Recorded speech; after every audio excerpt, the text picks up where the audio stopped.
Howdy. 3, 2, 1, 0, -1, -10, -9, -3, 0. Devin K and Kong, the ball master. Yes. Kong balls. How's it going? I was tempted to do just Kong the dong, but Well, there you go. I mean, when you say Kong, there's so many fucking things that we can end it with. That's right. So leaving it open to interpretation. Yeah. Well, it's open to interpretation. Do your worst. That's right. Yeah. Well, So yeah, we were just talking Joe about. Rogan, I just started listening to the one where he's with Post Malone, and they're just talking about doing tons of drugs and aliens. Dude, it's so fucking dumb. Like, Post Malone's a fucking moron. Like, why the fuck would you waste time having that overly inked pothead on the fucking show? So they can talk about doing shrooms and aliens. Well, okay, little Joey's gonna fucking move to fucking Texas, probably Austin, right? Because it's lefty loopy bullshit there. So he's gonna escape the area that he voted for.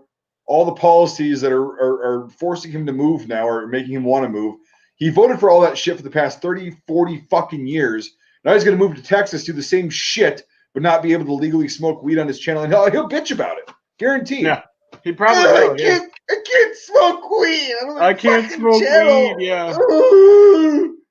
I mean, oh, God. What a fucking... Ever since he got his Spotify fucking contract, he's just... Dude, he's just been like a fucking kind of like, oh, I don't care. I get paid, bitch. I mean, if you got paid that much money, wouldn't you not care to? No, I would, because here's the thing: is money doesn't last forever. Well, it really does. Unless you invested good and coronavirus happens, then yeah, it probably can. Yeah, but not all of us can be you, Devin. Hey, I gotta wait 30 years. It doesn't matter. You have that. You have to survive for 30 years. That's a long fucking time, Kong. All right. You have a better retirement plan than like 90% of the people out there. I do. My retirement's pretty much set. I gotta get there though. Joe Rogan's so fucking dumb, and I never thought he was like super smart. But again, I say this on every fucking live stream. The more I watch him, though, like with his fucking live streams, he's just a fucking meatwad. Like he's just big fucking burly. I work out all the time. I eat elk. I hunt elk once a year. Yeah, he's just a jock that grew up. Yeah, exactly. And it's like he's not intelligent, but he's a good interviewer. Well, is he? He's a good interviewer of people that are easy. He is a very good. Yeah, he can really lead them the way that he wants them to go. He's good. He's good at conversation. I'll say that. Yeah. How about that? Compromise. I haven't seen too much of his stuff. Oh yeah, I've been watching his shit for years now, and it's like he's good at having a conversation, but when shit gets weird or uncomfortable. No, not real. He's like topic or tries to talk about something else. Yeah. Yeah. Well, I think the thing is, I think it's because so if I was interviewing people, I wouldn't want to smoke weed or drink or do any of that shit. I wouldn't want to, because it's like you need to be fucking there, you need to be focused and like actively present. And I get that. Okay, so on the contrary, the argument is, well, if you do fucking drugs or drink booze, which is a drug. You'll open up, you'll be less of a whatever. It's like, well, okay, but at a point, you can just tell that Joe's like stuck spinning his fucking tires because he's stoned and he's like, he's blitzed out. It makes sense in my head, but like, why doesn't this make sense to you? It's like, because you're fucking stoned. That's why. Yeah, talking to Serena when she's stoned is like, hey, but it doesn't do anything, you guys. It's totally harmless. It doesn't make you retarded for half an hour. It's fine. Well, it takes a lot for her to get like. Well, here's the thing: is it's a fucking drug. It's like anything else. Alcohol is a drug. Caffeine is a drug. Yeah. Like, and it's like these people that go, "Oh, it's so much less destructive than alcohol." I'm like, physically, well, if you smoke it, okay, the typical pothead, not edibles or vaping, I guess, which is a gray area. If you literally ingest anything burning that's organic or was at one point, that's not good for you. Any end of story. Might want to. Oh yeah. Fix that. There we go. You don't get a timeout for that kind of shit. It's not funny. It's not fucking original. Go fuck yourself, you fucking child. All right, we'll move on. All right, it's done. There we go. Yeah, it's done. It's done. All right. So I got something throw cool it. to show you that I was showing Kong, Mike. I got an incredibly important SMLE piece. You mean that isn't the end to your fucking Prince Albert? I know what that is. I literally forgot. And I'm fucking brain dead right now. Like It The doesn't ejector matter. screw. Yeah. yes, that little tiny Yep. fucking thing that goes. Yeah. Okay. Yep. The little Like- hole, the screw on the side of receiver that does nothing. It looks like it doesn't connect to anything. Yeah, But it does. But it does. It's very important, and I got 6 of them. So if you ever need any spares, I have Yeah. some. Well, that's the thing is I did. Well, Colin, I'd be interested in this. So those Enfields I got, those number 4s that I got from fucking RTI, which well played. Why? Because anyway. you got fucked. That's why I'd be interested. Well, here's the thing: is I was expecting things that needed work. I wasn't expecting. Well, I got one that's totally flat, and that Savage is fucked unless I get somebody to do the work on the rail. That thing is Yeah, fucked. that fucking. But here's the thing: is I got another one, the one with the bulged barrel. I don't know if did I make a video on that or did I just say that?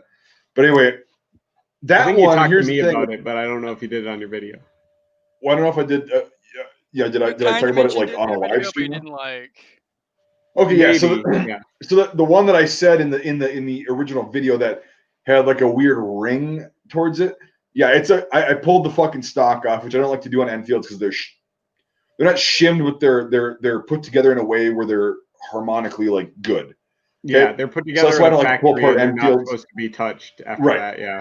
You have to like. Right, exactly. Be mindful of how many screw or turns the screw is and shit. No, it's just basically it's like shimming without shimming. Yeah, the barrel so on those number 4s are free floated, and if you Yep. adjust it at all, it affects the barrel harmonics. Yeah. Gotcha. It can literally be affected by the tightness of the screws from the factory. So it's like, Yeah. that's kind of why I don't like to do that. But anyway, because that one was kind of a safety concern, took it apart, and then there's a noticeable bulge. So that means it got shot. It probably had like a rock or a bunch of dirt or shit in the end of the barrel. They fucking fired it, and the pressure built up so heavily that it created a ring of like, you could feel it and see it. Actually, it's visible around before it actually shot the shit out of the end of the barrel. It's like, or maybe like bore sight or something. They fucking left a bore sight in there. Well, or maybe they had shit in it and then it sat and it rained and there was water. Just had an obstruction. Yeah. It got hard. Well, no, but here's the thing: is if the latter scenario happened, there wouldn't be a bulge in the fucking metal. So it was a pressure issue for sure. Yeah, there was like mud that dried in the barrel or something. Or something. It was an obstruction in the end. It was an obstruction. Doesn't matter what the fuck it was. It was an obstruction in the end of the fucking barrel because it's right behind the rear sight, which is only about 4.5 inches down the barrel. Yeah. So what I'm planning on doing is I'm depending on whatever because the action's fine. Or no, is that the one that was kind of no, never mind. The action's fine. So what I might do is I might actually fucking sporterize it. Chop it down to a 16-inch barrel. Cut the stock off to 26. Well, no, I won't do a 16. I'll do as long as I possibly can. Yeah. So just right behind the bulge then. And then try to like somehow like, and I'm gonna do this by myself. I'll have advice from gun people. I'm also gonna try to do it with tools that are available and that are usually in people's possessions that have like an adequate amount of tools like I do. A hacksaw and a Dremel, you're covered. Yeah. That's what I'm saying. Yeah. So, no, I'm not shitting you. Like I want to do a that's starter kit. Yeah, because I mean the thing besides rebarreling it, the whole thing's fucked. Yeah. So I might as well. And here's the thing: is I'll put a front sight. Maybe I'll just make it a fucking dedicated drill and tap project where it's like just make it a scoped one. Yeah. Right, and then figure out the harmonics on it. Maybe get a decent stock for it. Because here's the thing: is right now it's fucked. It's flatlined. Like it's not safe to fire. No. What you should do is just cut it down into like a jungle carbine and throw jungle carbine wood on it. Well, here's the thing. Yeah, exactly. Because they did that with number 4s, like Banner, or whoever did that, import them, and they shoot way better than the actual jungle carbines because they're not all scalloped underneath the wood. Yeah, exactly.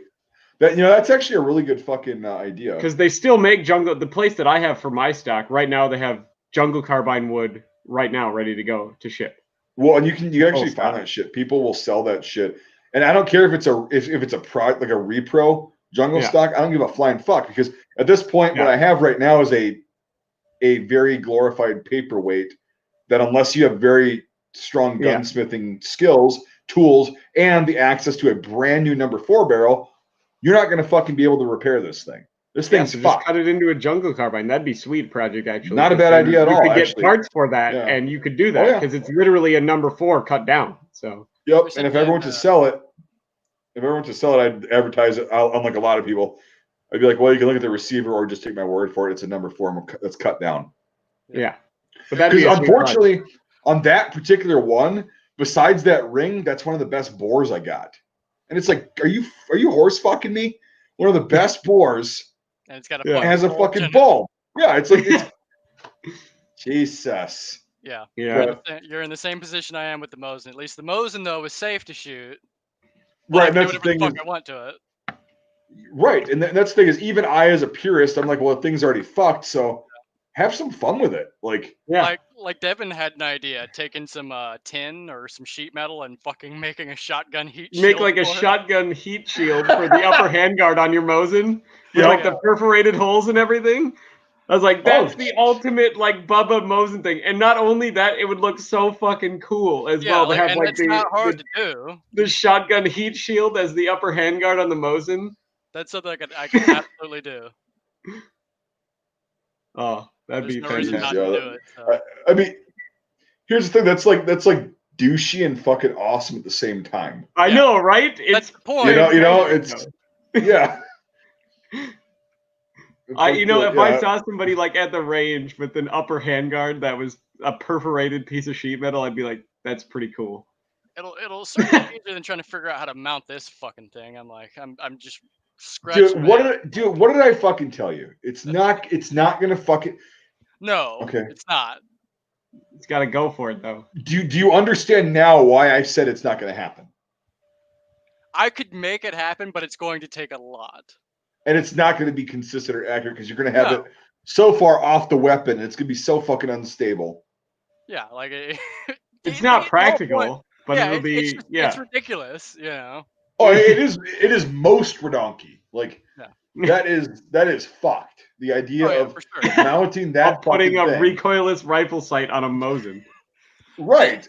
Because the way I see it is, if I'm gonna tap it anyway, let me go ahead and try and just for the shits and giggles put this on there real quick and be like, all right, let me see what happens, and then I'll put a regular sight on it. You know? Well, I mean, you can do that, but again, do not. Well, I'm not going to design something that specifically permanently modifies it to only put this on it. It's going to be, it's going to be fucking real. Are you thinking a side mount or a top mount? I would have to be a side mount. So no, for like. Go off the, so you're like the actual mount that you're gonna put on there.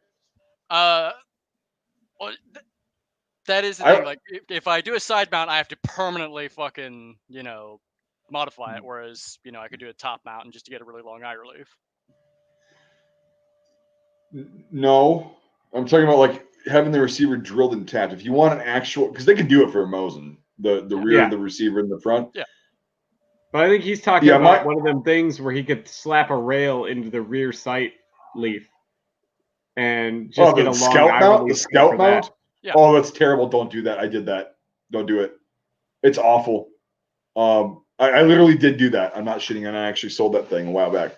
I had a Chinese Tech 53 back when they were like cheap, and I got the U-Fix'ems that I replaced a $5 part on, and it was fine. The scout mounts for a Mosin fucking suck. It's really difficult. So I would advise on that one that you got, dude, honestly. Tap it. Get it drilled and tapped by a professional on top. So you can put a Picatinny rail or you can put actual mounts on. The actual scope rings, yeah. Yeah. And it's been the $400 on original PU scope. No, the PU scope's a side mount, but yeah. The PUs suck too. Don't fucking do that. I know it's a big magnification, fucking, It's 3.5 power and it's fucking terrible. So no, but like for that thing, honestly, you could have a good game gun. I'm not shitting you. Like, that can be your ammo is cheap as fuck. You could take that out as your hunting rifle that you could just beat up on. I was just gonna say you could beat the piss out of it. Yeah, and not feel bad about the collector value because there is none. Like you already have it. Like get it drilled and tapped. get a good optic on it, and you've got an awesome hunting rifle. Like for sure. The coolest thing about it when you go to sell it is someone will spend $100 for that perforated handguard. Fucking Christ! Like I've been looking for a broken stock, like where the back part is all fucked up, so I can just grind that off, and then I've got a fucking pistol grip Mosin. Break my fucking wrist. Well, I won't show you those old pictures, but there's people who have made a pistol grip onto a Mosin. And oh no, I've seen him. There's a dude selling one that's for like $129 on fucking Gunbroker. He's insane. I'm not gonna do it. And yes, Mosin ammo is still fucking cheap. The Wolf stuff. Yeah, if you know where to look. And here's the thing: if you're looking at it in the grand scheme of things, compared to other surplus ammos, it's cheap. It's still commercially made. It's still Well, even the commercial shit. Well, right now, yes, the surplus ammo is not exactly cheap. No. Buy commercial. You don't have to clean the fucking bore out if you don't want to. Then that's right. You could just go buy like WPA for like $8 a box, and same fucking performance as the surplus shit. Yeah.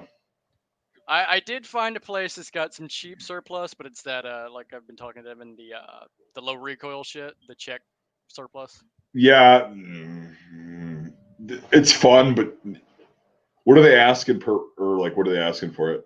Per round? What SG ammo was, so 33 cents a round. So where the fuck did they get it? Not sure. Maybe they've had it for years and it just wasn't popular. No, that shit's loud as fuck. That's fine. I don't care. It doesn't. No, it's loud. I was clearing my throat. I had a fucking lung cookie coming up. No, that's just it's cheap. It doesn't recoil, but it's like it's practice ammo for a reason. Like maybe self-defense, target shooting. Yeah.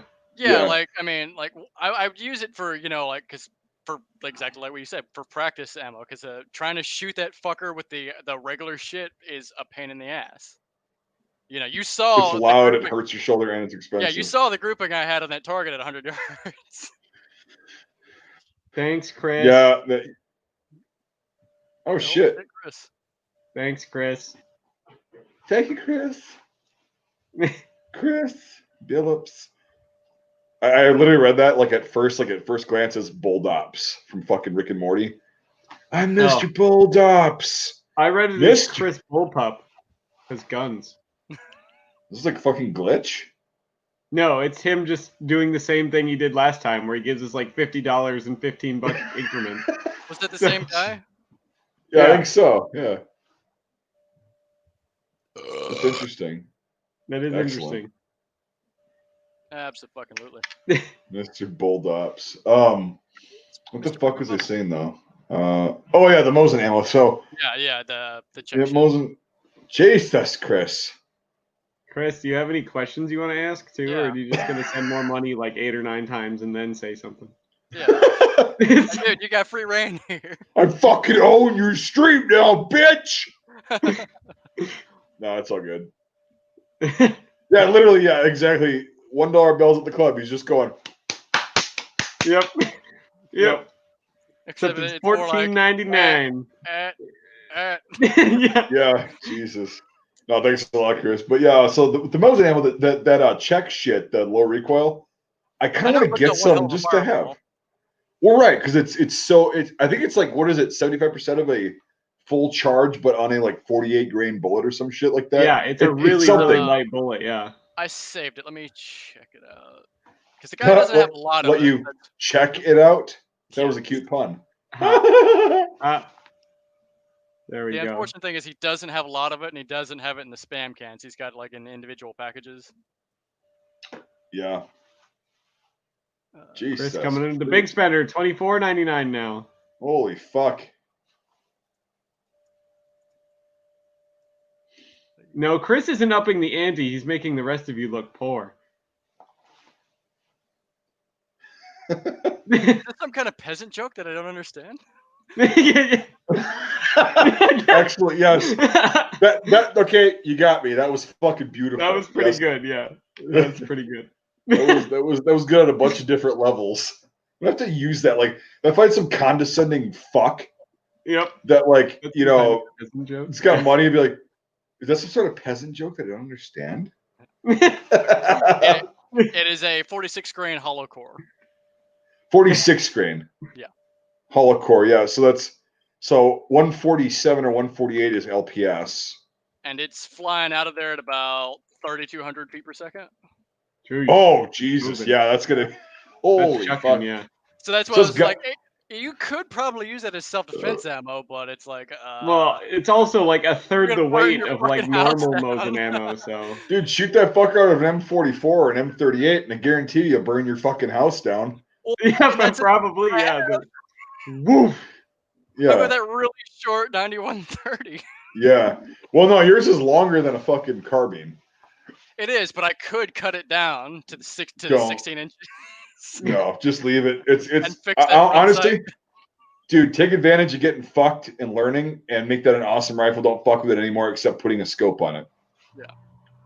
So, but yeah, I mean, it doesn't matter. Yeah. So that thing is still going to shoot a fireball. Like, yeah. Jesus. Yeah, no, now, well, my M39 still throws a good fireball with some of that Mosin ammo, and that. Right, yeah. It's like Mosins in general. They're just flamethrowers. And the M39 is like, I'm looking at it right now. It's only like 2 inches, if that, shorter than a 9130.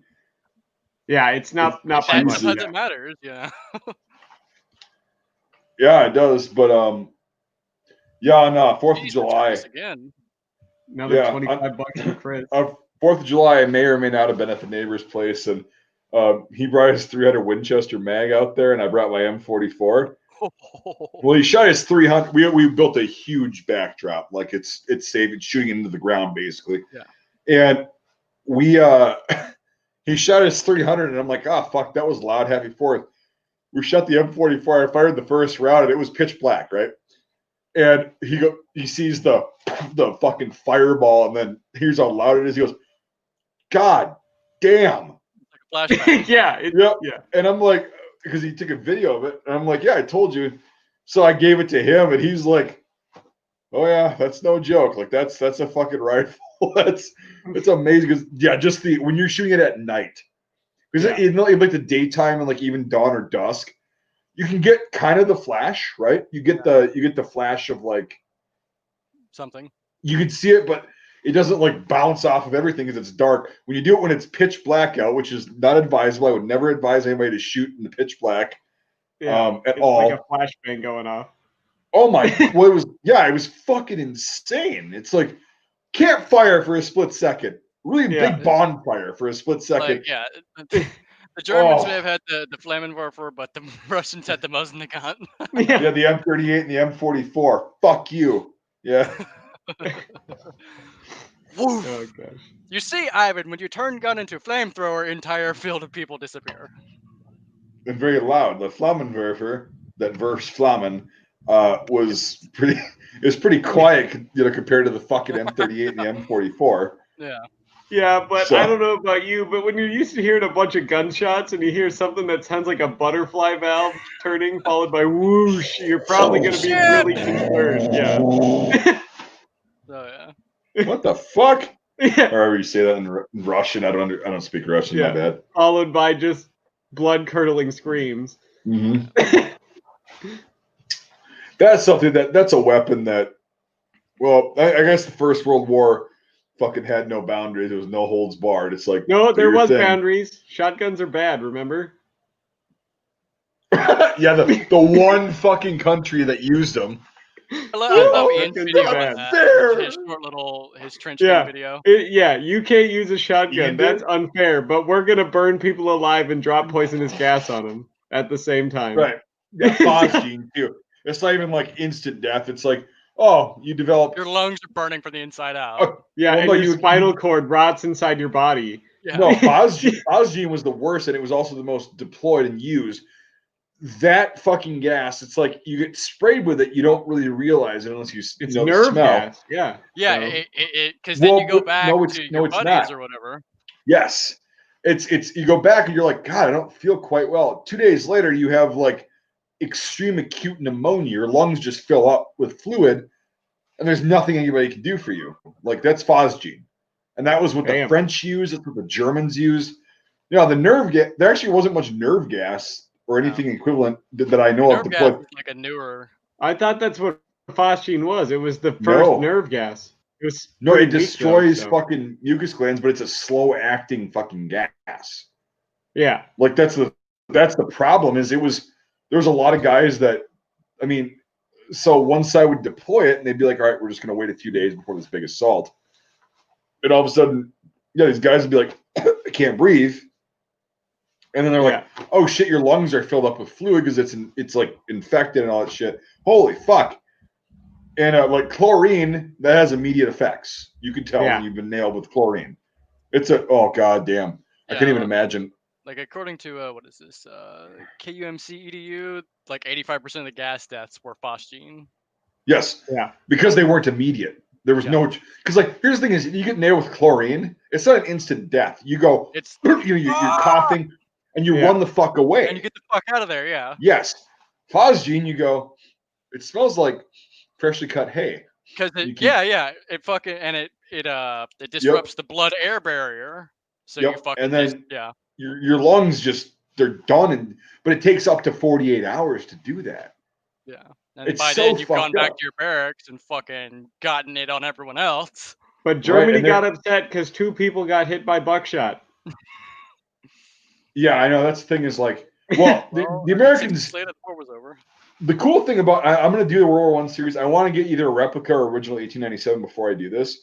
I do not have a 44 Magnum yet, and I'm not going to get a Smith & Wesson Model 29. I will probably, my first 44 will probably be a Deagle, or an original, like the 44 Magnum Desert Eagle.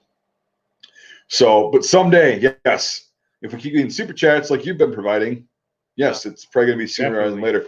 I also want to get an older one. Like I want to get one that's kind of used and not totally new. Yeah, I remember we had the conversation about that. You're like, what the fuck? No, they don't. It's like, yes, they do. About the 7 Magnum Desert Eagle. Yeah, and I thought that was a baby eagle. Like I didn't realize that. But I get that now. Yeah, you were right. But anyway, gas, and then so everybody's so fucking terrified and mystified and hell bent on World War I mustard gas. Okay, mustard gas. Yeah, but that was like next to not used, basically. Yeah, 1918. It was like I think it was deployed. I don't remember the month. I know it was early 1918 or possibly late 1917, but mostly 1918, right? And while it was used a lot, again, gas is a really fucking shitty and crude weapon to deploy because the conditions have to be just right. Have to be if it's perfect. too fucking windy, it doesn't. You just wasted it, Right, or if it's humid, or if it's dry, or whatever. Like because even delivered in an artillery shell, which is the most effective manner of delivering it.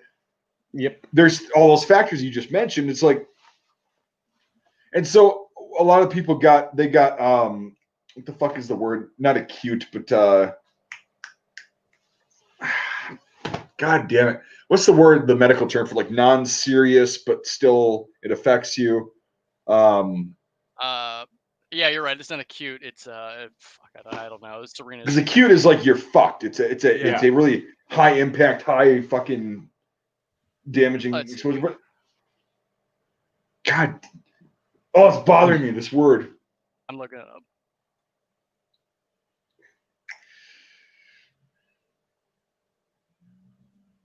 I was trying to think of it before you, but it's not going to happen right now.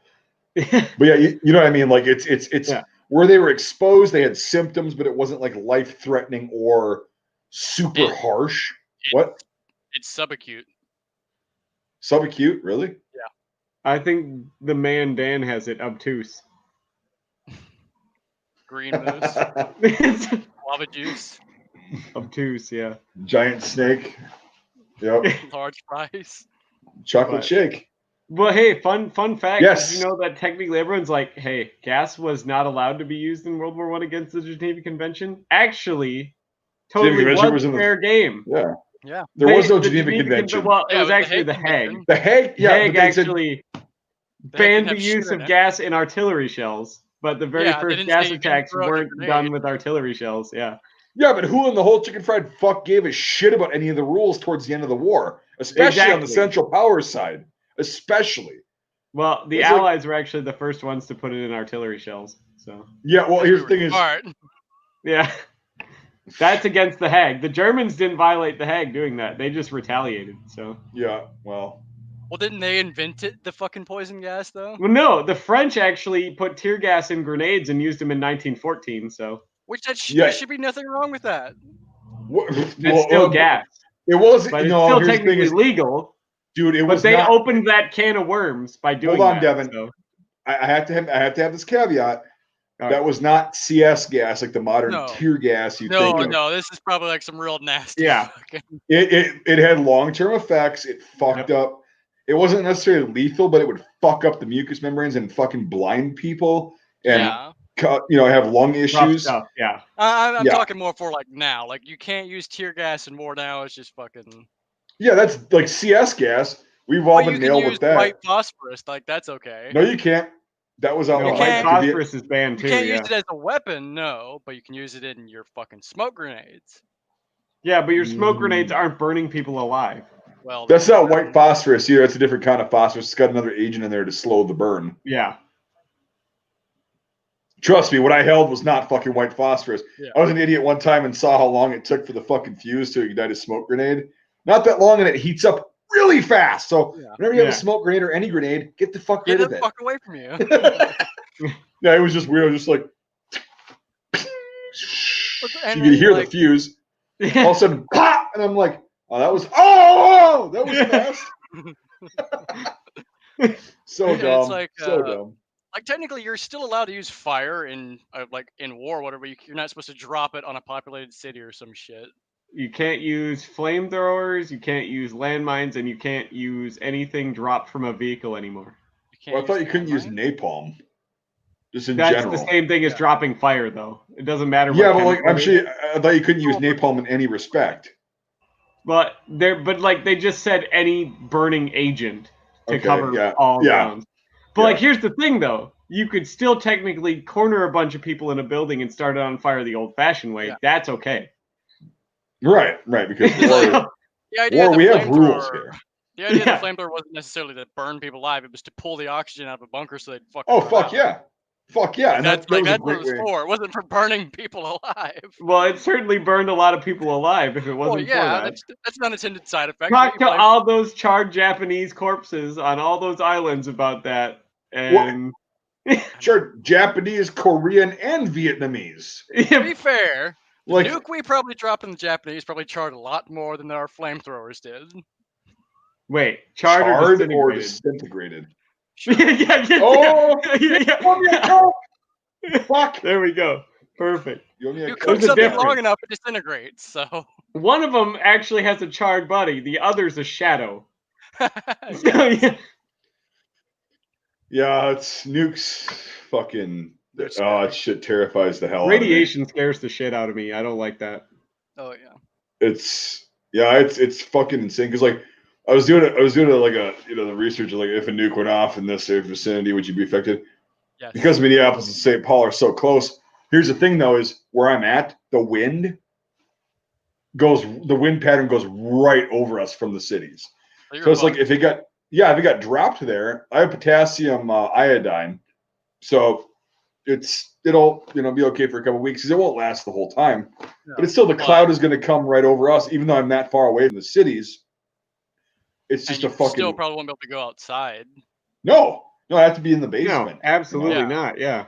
So it's like, yeah, you can tough it out for a bit, but you're not going to win the attrition of it, No, and that's the thing is it just scares, and that's if one of the atomic bombs that was dropped on Hiroshima or Nagasaki. If they drop like a fucking SAR bomba, it doesn't matter. The hydrogen bombs, Jupiter missiles and stuff like that are way stronger than what we dropped on Japan. Yeah. Well, I love the SAR bomba, like the hydrogen bomb, because they dropped it, they fucking had it ignite, and even the Soviets went. Yeah, this is a bit much. Whoops. That might be just a little too much. Just a little. And they wonder why the fucking polar ice caps are melting. Yeah. Well, it's like that one place. There's a video on YouTube about I forget it's Atoll. It's like what Bikini Bottom's based on. Yes. What the hell Atoll? That atoll with all the ships. Yeah. I forgot the fucking name, but it's an island. Yeah. There's a VR YouTube video where like you're standing in the middle and as the fucking nuke goes off, it's pretty trippy. and it just kind of shows you like, hey, this shit's fucked. It's like really surreal. Yeah, I don't know if I want to experience that. Like all the trees and shit start burning well before the fucking shockwave flies through. So you'd be fucked. You're done. Yeah. Burning alive, and it's you would like if you like basically like all those movies where people see the nuke explosions. Like if you saw it, number one, your eyes would be fucking gone. They'd be melted. You're gone. If you see it, you're dead. If you can see it, you're fucking dead. Yeah. I don't know. Wolverine did okay in that one movie. Oh yeah, that's the thing is that was the one that was supposed to be the bomb on Nagasaki, which was fucking worse than Hiroshima because they used plutonium instead of fucking uranium. And that's literally the only, in my opinion, that's the only reason they dropped the second bomb is because they had to try it. We had to try it. Let's see if, because plutonium, you need about like an eighth as much of that as you need uranium 238. To fucking, or 236. 236. Uranium 236. You need like an eighth as much of that, and it's whatever. It's also, you can't just carry it in a briefcase like people think. No. If you're exposed to that shit at all, like if you're within a certain distance, it'll burn you alive. F is for fire that burns down the whole town. I don't like radiation. Radiation's bad. Well, yeah, it's because by the time you notice it, you're fucked. You're done. Yeah. Radiation's not fun. Yeah, it's terrible. But just, like hearing the effects, it's just like, oh. So think about this, like the radiation from the sun is like 1/millionth of that being within 20 miles of an atomic bar nuclear bomb. And it's also a completely different type of radiation. Yes, but it's not that much different. No. It is different. You're correct. Still bad. I mean, the sun still gives you cancer. So like, no, what I'm saying is like you ever had a bad sunburn? Everybody has, I think, right? That's been outside. Yeah. Imagine that, but really quickly, like within a minute. Yeah. Like, could you imagine? You go, wow, Jesus Christ! All your skin is gone. Your DNA is fucking destroyed at that point. Like you're done. You don't exist. You've never existed. You're done. Right. Yeah. It'd be like Metro. You just be a ghost. Devin might get that. Yeah, never got into Metro. I get that. Yeah. I'm a Metro the fan. shadows. Yep. Yeah, the shadows of the people that are left. Yeah. Yeah. Yeah. It's so bad. I kind of wish I was born before the atomic age, like well before, so I never had experienced the. I feel like the Edwardian era or like late Victorian era would be the best time to live because we still have a lot of the crap we have now. Yeah, like that fear though is in everyone. Like everyone for now is like that fear is what keeps us from going, boop. Well, yeah, but it's fucked up because like it shouldn't. It shouldn't exist. No. We literally, as the insignificant little fucks that we are on this earth, we have the power to destroy a lot of living beings. To end life. Not just humans. I'm talking, yeah. We wouldn't destroy everything because there'd be things that would be okay. Yeah, but like microbes. The majority of like they found bacteria on Mars, but that's about it. So. But yeah, it's like we have the ability to destroy most life on Earth. That's not good. Yeah. I mean, depending on how you look at it, people are kind of bad for the planet too. But like, imagine the people at the International Space Station watching that shit go down. Like, what would you do? Because I'd imagine you'd be able to see the missiles like launch. Break the rules of mankind and have sex and bang my head against the side of a fucking wall until I died. Immediately stab the cosmonaut guy to your left. Or yeah, I'd see what it's like to actually fucking die out in space. Like just open up the fucking hatch and be like, no suit. Just get ripped out into the vacuum. Yeah. They've described like what it's like, and it's like, yeah, you just like you don't blow up or anything, but it's not pleasant because your blood boils. Yeah, the radiation that you'd be fucking toast. You'd be a pile of ashes. It's like everything I've seen is like you'll pass out within like, depending on how well you are, like maybe like 10, maybe 30 seconds, but about 10 seconds. And then you'll die. No, I'm good. I'll stick to this right now. Yeah. I'll stay right here on the ground and, where all the nukes are. Hey, just remember though, France has the 3rd most nuclear bombs, so don't piss them off. How many do they have, though? 2? I think it's like 70. Where the fuck do they hide it in the baguettes? Yeah, but I know that like Russia and the United States have like multiple hundreds. Yeah. In China. Yeah, China's and India and Pakistan. Yeah. China, India, Pakistan, France, the United States, and Great Britain. Yep. Great Britain's got some. And South Africa also has nukes. People forget that South Africa has nukes, but not that many. Like they have six intercontinental ballistic missiles. Oh, it's still 6 more that needs to fucking exist. Like there's enough in the world to absolutely fucking like no one's fucking living unless you're in Antarctica, maybe. Israel too. Yeah, I fucked that up. Israel's got a lot, and it's like, god damn, like I don't know. I just not a fan of fucking nukes. Yeah. Not a fan of nukes at all. So. I feel like though, if it is going to be a nuclear holocaust, though, France is going to kick it off. I don't know why. France. I just have a feeling that it's not going to be like Russia or China or something. France is going to have like their 30th revolution in 200 years, and dude, that's why I don't like people making French jokes because I don't want them. Yeah, to Napoleon Bonaparte the 20th is going to become emperor, and his first psychopathic thing to do is to nuke the world. Button. Yeah. Get trashed on fucking champagne and actual good wine from Germany. Actually wearing Napoleon's hat from like the museum, just hammered and whatever the French White House is. Yeah. Notice how I said actually having good wine from Germany. Smoking a fucking cigarette out of a cigarette tube, like fuck all of you. Yeah. Yeah. So I think France is gonna start it. Just saying, I'm going out on a limb. My money's on France. There's an Amiga game a long time ago that, like, when you got to the end of it, you could launch nukes on the other countries, and you had like 90 seconds to do it before the counterattack. Like Civilization, you could launch nukes, and like a military victory. That's like one of the first things you do to win a military victory. Is if you get nuclear weapons. Yeah. It's like, what the fuck? Why the fuck would you want to do that? Like, that's... Oh my god. Normally, you could do it 2 ways. You could just make the nuke and force everyone to surrender because you're the only one that has one, or you could nuke everybody and win. Yeah. Yeah. Shit's scary, dude. Well, it's just ridiculous. Like, think about this, guys. I'm gonna blow your little minds.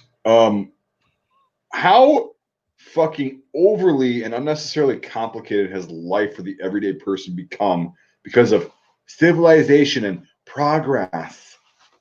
Think about that. Like, how fucking complicated. Well, you got to think, like, up until like the 1940s, people hardly went more than 30 miles from their house. Right. Everything was there. You did everything local. Your life was basically scratching out an existence. A nice, simple life. You woke up, did the same thing every day. You also died when you were 60 years old. Well, in the 40s, people were living to be basically what they are now, pretty close to it. Not by much. Yeah. But, so people were living into their 80s pretty commonly in the 40s. But I think after World War II was kind of when everything technologically started to explode. That's when nukes became a factor. That's when... all this other stuff, you know what I mean? The huge technological jump from like the 90s to now is insane. Yeah. Yeah, but imagine going from like the pinnacle of technology was like the jet engine to, we can set the air on fire. What are you fucking crying over there, Mike? What is it? What the dude said?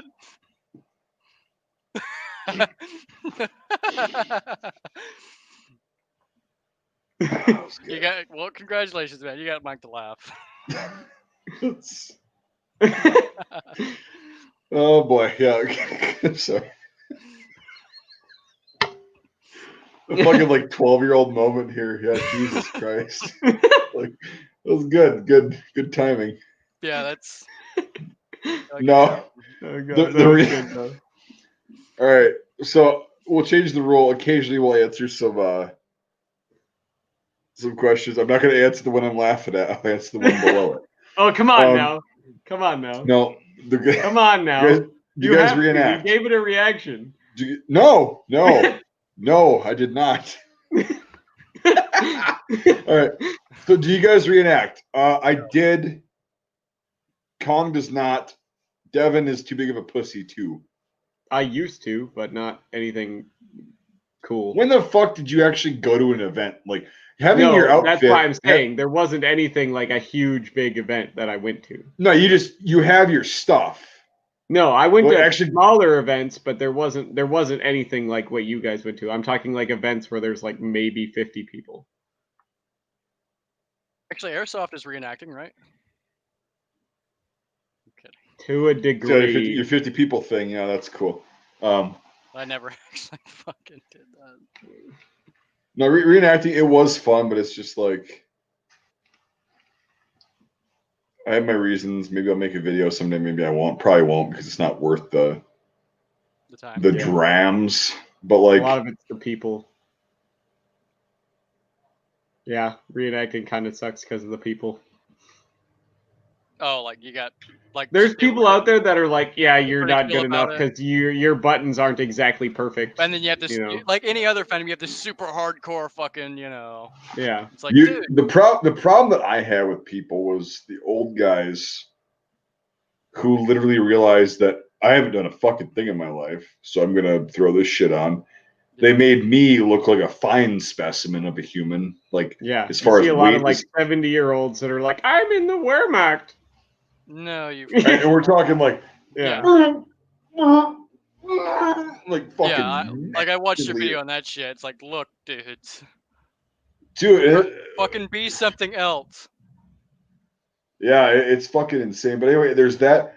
And then the biggest problem I had was the fucking edgy little fucking 4chan Reddit users that got into it and made their own Facebook accounts with their reenacting name and are so fucking into it and so edgy and trolly. Yeah, you know what I mean? Like, it's that I don't like that culture. I don't. No, even when I was very toxic. It's a very toxic culture. Right. Even when I was a miserable sack of shit in my early 20s and trolling, I was never that fucking bad. Because that shit always drove me nuts. And it's not like I'm doing a holier than thou thing. It's just like, if I was miserable as shit back then and that shit bothered me, it's like I feel bad for these people. But a lot of those people infiltrated the hobby, and that's why I got out. A big reason. Kind of ruined it. It was about teaching history and like living history at one point. Well, no, the problem I had, honestly, the biggest problem I had was they would be absolute cock juggling thunder cunts to me online. Like mouthy shit. We meet in person. Oh, hey, how's it going? And I'm like, no, ass clown. You don't know. You don't get to fucking do it. What the fuck was up with you saying this shit? Well, it's just a meme, man. It's just a meme. It's just having fun. It's just trolling. Yeah. And I'm like, no, it's fucking not. Like, you don't say anything to me. Like, even when I was trolling, I didn't really often. I mean, sometimes, yes, but not frequently say anything to somebody that I wouldn't have said to them in person. Should I have been hit multiple times when I was that age? Absolutely. Yep. Absolutely, for saying that shit, because I would have said it to somebody in person because I was an idiot. Big time. More so than now, like, believe it or not. But no, those Swiss people you told me to get in contact with, they ignored me. I messaged them a few times. They didn't really? Care. Yeah, they didn't care. They just ignored me. I even said to them, like, hey, Mike B said you could help me out. And they don't know who the fuck I am. I just follow their page. Yeah, so. Yeah, they don't know who I am. Well, I don't know. Sometimes, like, Facebook pages like that, they don't post a lot. Maybe, when did you send them a message? Like a day after you sent me their link. And then a few days later, and they just kept reading it and then just leaving. I was like, hey, I need a few things. Could you guys help me out? I live in America. I'm trying to finish my Swiss impression, but this crap's kind of rare. Yeah. And they just didn't care. Yeah, like that, like with any hobby, it's like, dude, just like have fun with it, man. You don't gotta be so fucking serious. Like, it's any hobby. Yeah. Yeah, and that's the thing is, and here's the thing is, when I got into reenacting, again, I was a miserable person. I just, for many reasons, was just not doing all right. And it was like, okay, I have a sense of belonging, which is what that is. And I also love history, and I wanted to learn, and I wanted to teach while I was learning, all that stuff. And I had a lot of really good people in the hobby. Like, there are a lot of really good people in the reenactment community. There is fantastic. Oh my God, they're fantastic people. But it's one massively fantastic person. You have like 9 assholes. Exactly, and that's the problem. Is like, is it worth it? Because like those people I can just talk to, like the good people I can just talk to without having to go to an event and deal with all these fucking clowns. Yeah. And it sounds whiny and all that shit, but like it got old. That's all I'm gonna say. It just got old, and I'm like, I despise going to events now. Yeah. Yep. And it wasn't just these kids that I was talking about. Like, there were places too, and people that ran these places and worked for these places who I knew they had a certain political ideology, we'll just say that. And they brought that shit into the hobby, and I did not appreciate that at all. Not at all. Making fucking wise ass jokes to other people because they didn't have the balls to do it to me in person. They made wise ass jokes to other people who also agreed with them, but this person had integrity and said, hey, it kind of pissed me off. Even this guy just made a joke, because I'm in your reenacting unit. Did you have to do this to get into the unit for some political shit in 2016, if you know what I mean? And I'm like, I take time out of my fucking life to go down there, work for free. I don't get paid at all for it. I just go down there because I love doing it. And you're going to be a fucking asshole and bring politics into this shit at a fucking widely known place, like a public place, a historic fucking place. You know what? Fuck you, dude. Yeah. That was a huge reason why I was like, that was the guy that was like, okay, I'm about done. Yeah. And that's just like with anything, like when you're at work or something. Like I had people at work that was like, I'm never going to hang out with you outside of work because you're a fucking twat. Yep. Yeah, and that's the thing is yeah, exactly. When you have to work with somebody, that's one thing. When you're volunteering your fucking time and not getting paid. Yeah, that's the bullshit meter. Just like, no. And somebody, cracks the fucking, and it's like, instead of getting all whiny and offended and making a huge deal out of it, like initially, like the type of person that he would, I was just like, you know what? I'm fucking done.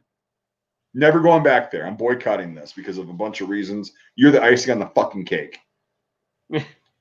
So it was really shitty, but then it was the fucking kids. Yeah. I say kids, they're about maybe 6-7 years younger than me.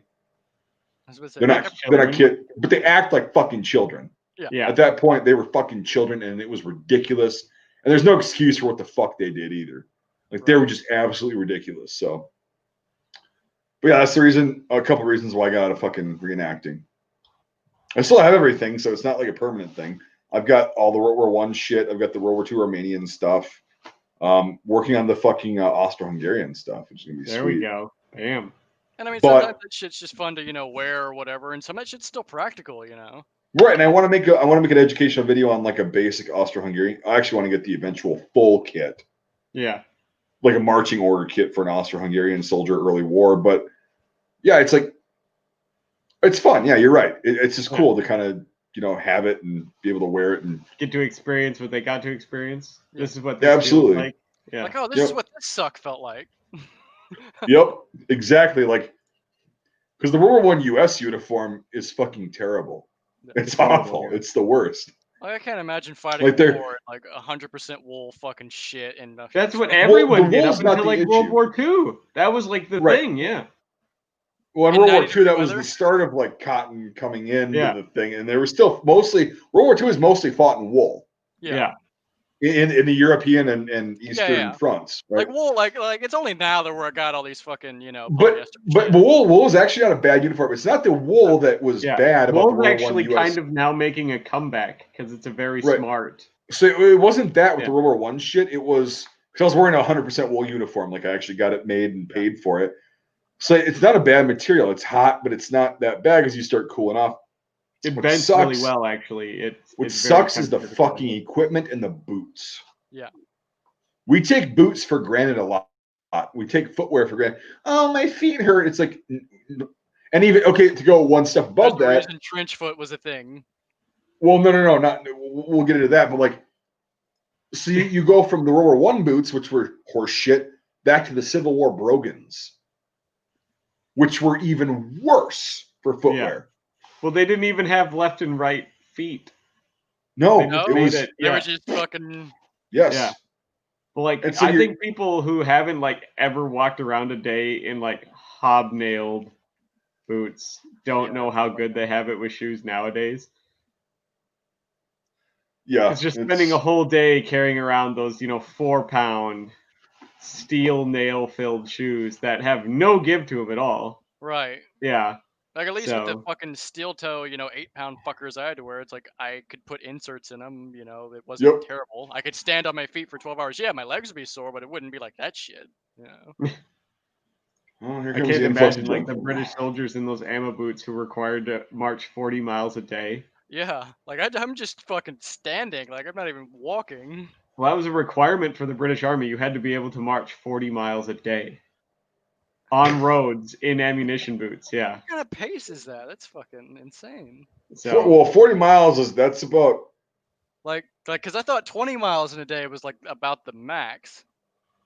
No, they get breaks and stuff, but like you're at a jog. You're doing this in a day, like a 24-hour period. You have to cover 40 miles. No, but here's the thing: is you're usually gonna march at night because of whatever. But so you figure 8 hours. That's about a 6.5 mile an hour pace, right? That's a pretty decent fucking jog. But that's what we did when I was at Fort Benning and like in the unit and stuff. But here's the thing: is it's right close to jogging. Yeah, it's like a speed walk. It's a speed walk with all your gear on. Yeah. To be fair, didn't serve in a in a combat role, so I don't. Colin, you're missing out. It sucks. No, I really wasn't. You're right, you weren't. And instead, I was fucking boiling in a fucking fuel tank. It's fucking boiling. Oh gosh. Fry an egg on top of the wing. Oh yeah. Well, as long as you don't get any gas on it, would it be edible? Yeah, probably. I'm not gonna do it. Oh, come on now. You have a perfect opportunity. What? I'm just gonna fucking I'm gonna look around like, all right. Yeah. Why don't not? mind me. Yeah, you're fine. I was hungry. It would be a great YouTube video, but I'm not. Yeah. Well, I had to address this prick. What unit at Fort Benning does a 40-mile road march? None. I never claimed to have done a 40-mile road march. I'm claiming to have done that pace in a road march. So the pace and actual fucking. Yeah. Good God. Like also you got to remember like. This is why I never This is why I usually don't talk about the fact that I was in the military because the ass fucks like this. Mike. Oh well, my dick is bigger than yours. Mike. Woosah. God. Remember your pressure points, Captain. It's okay. Yeah. This is a pressure point. It's fucking annoying. Like every time I even bring it up. Yeah. Somebody does that. We are stolen valor. Fucking this and that. It's like, oh, okay. So anyway, you guys are right. The question. Yeah. But like, you gotta like everyone's like, oh, 40-mile ruck. Well, that's different. You got to look at what the British and stuff were carrying on their 40-mile march. They had a third the weight. Oh fuck yeah! So 40 miles is a lot easier with a third the weight. Yeah. Well, they were walking with a purpose to get somewhere that didn't necessarily have a time constraint. No, and here's the thing: they were not always doing 40 miles a day. That's like in an emergency, they had to be able to march 40 miles. Able to. Yes. Yeah. Big fucking difference. Always do it. You just had to have the ability. I mean, 40 miles the pace they always marched at. Yeah, that was a requirement. Could you imagine some guy if they're actually in an emergency, like being a fucking asshole? All right, goodbye. Yes. Fuck you. Could you imagine like being the British guy that actually took the contract seriously and clocked it, and then right when they got to 40 miles and one day went, I'm at my fucking limit. I'm sitting down. Yeah. You know what I mean? Or how about those people that one guy that was an asshole that timed a 40-mile march to end at midnight and then be like, well, it's tomorrow, so let's get up and do another 40 miles. We're doing 80 in a row. Yes. Oh my God. Listen, I know it's illegal, but I can't fucking do it. Okay, fine then. We'll end at 11:55. You get a 5-minute break. Get a 5-minute break to blow me. I mean, if that gets you the extra 40 miles, they might. It's the British Army. So you need 5 minutes. Well, apparently I need more than that.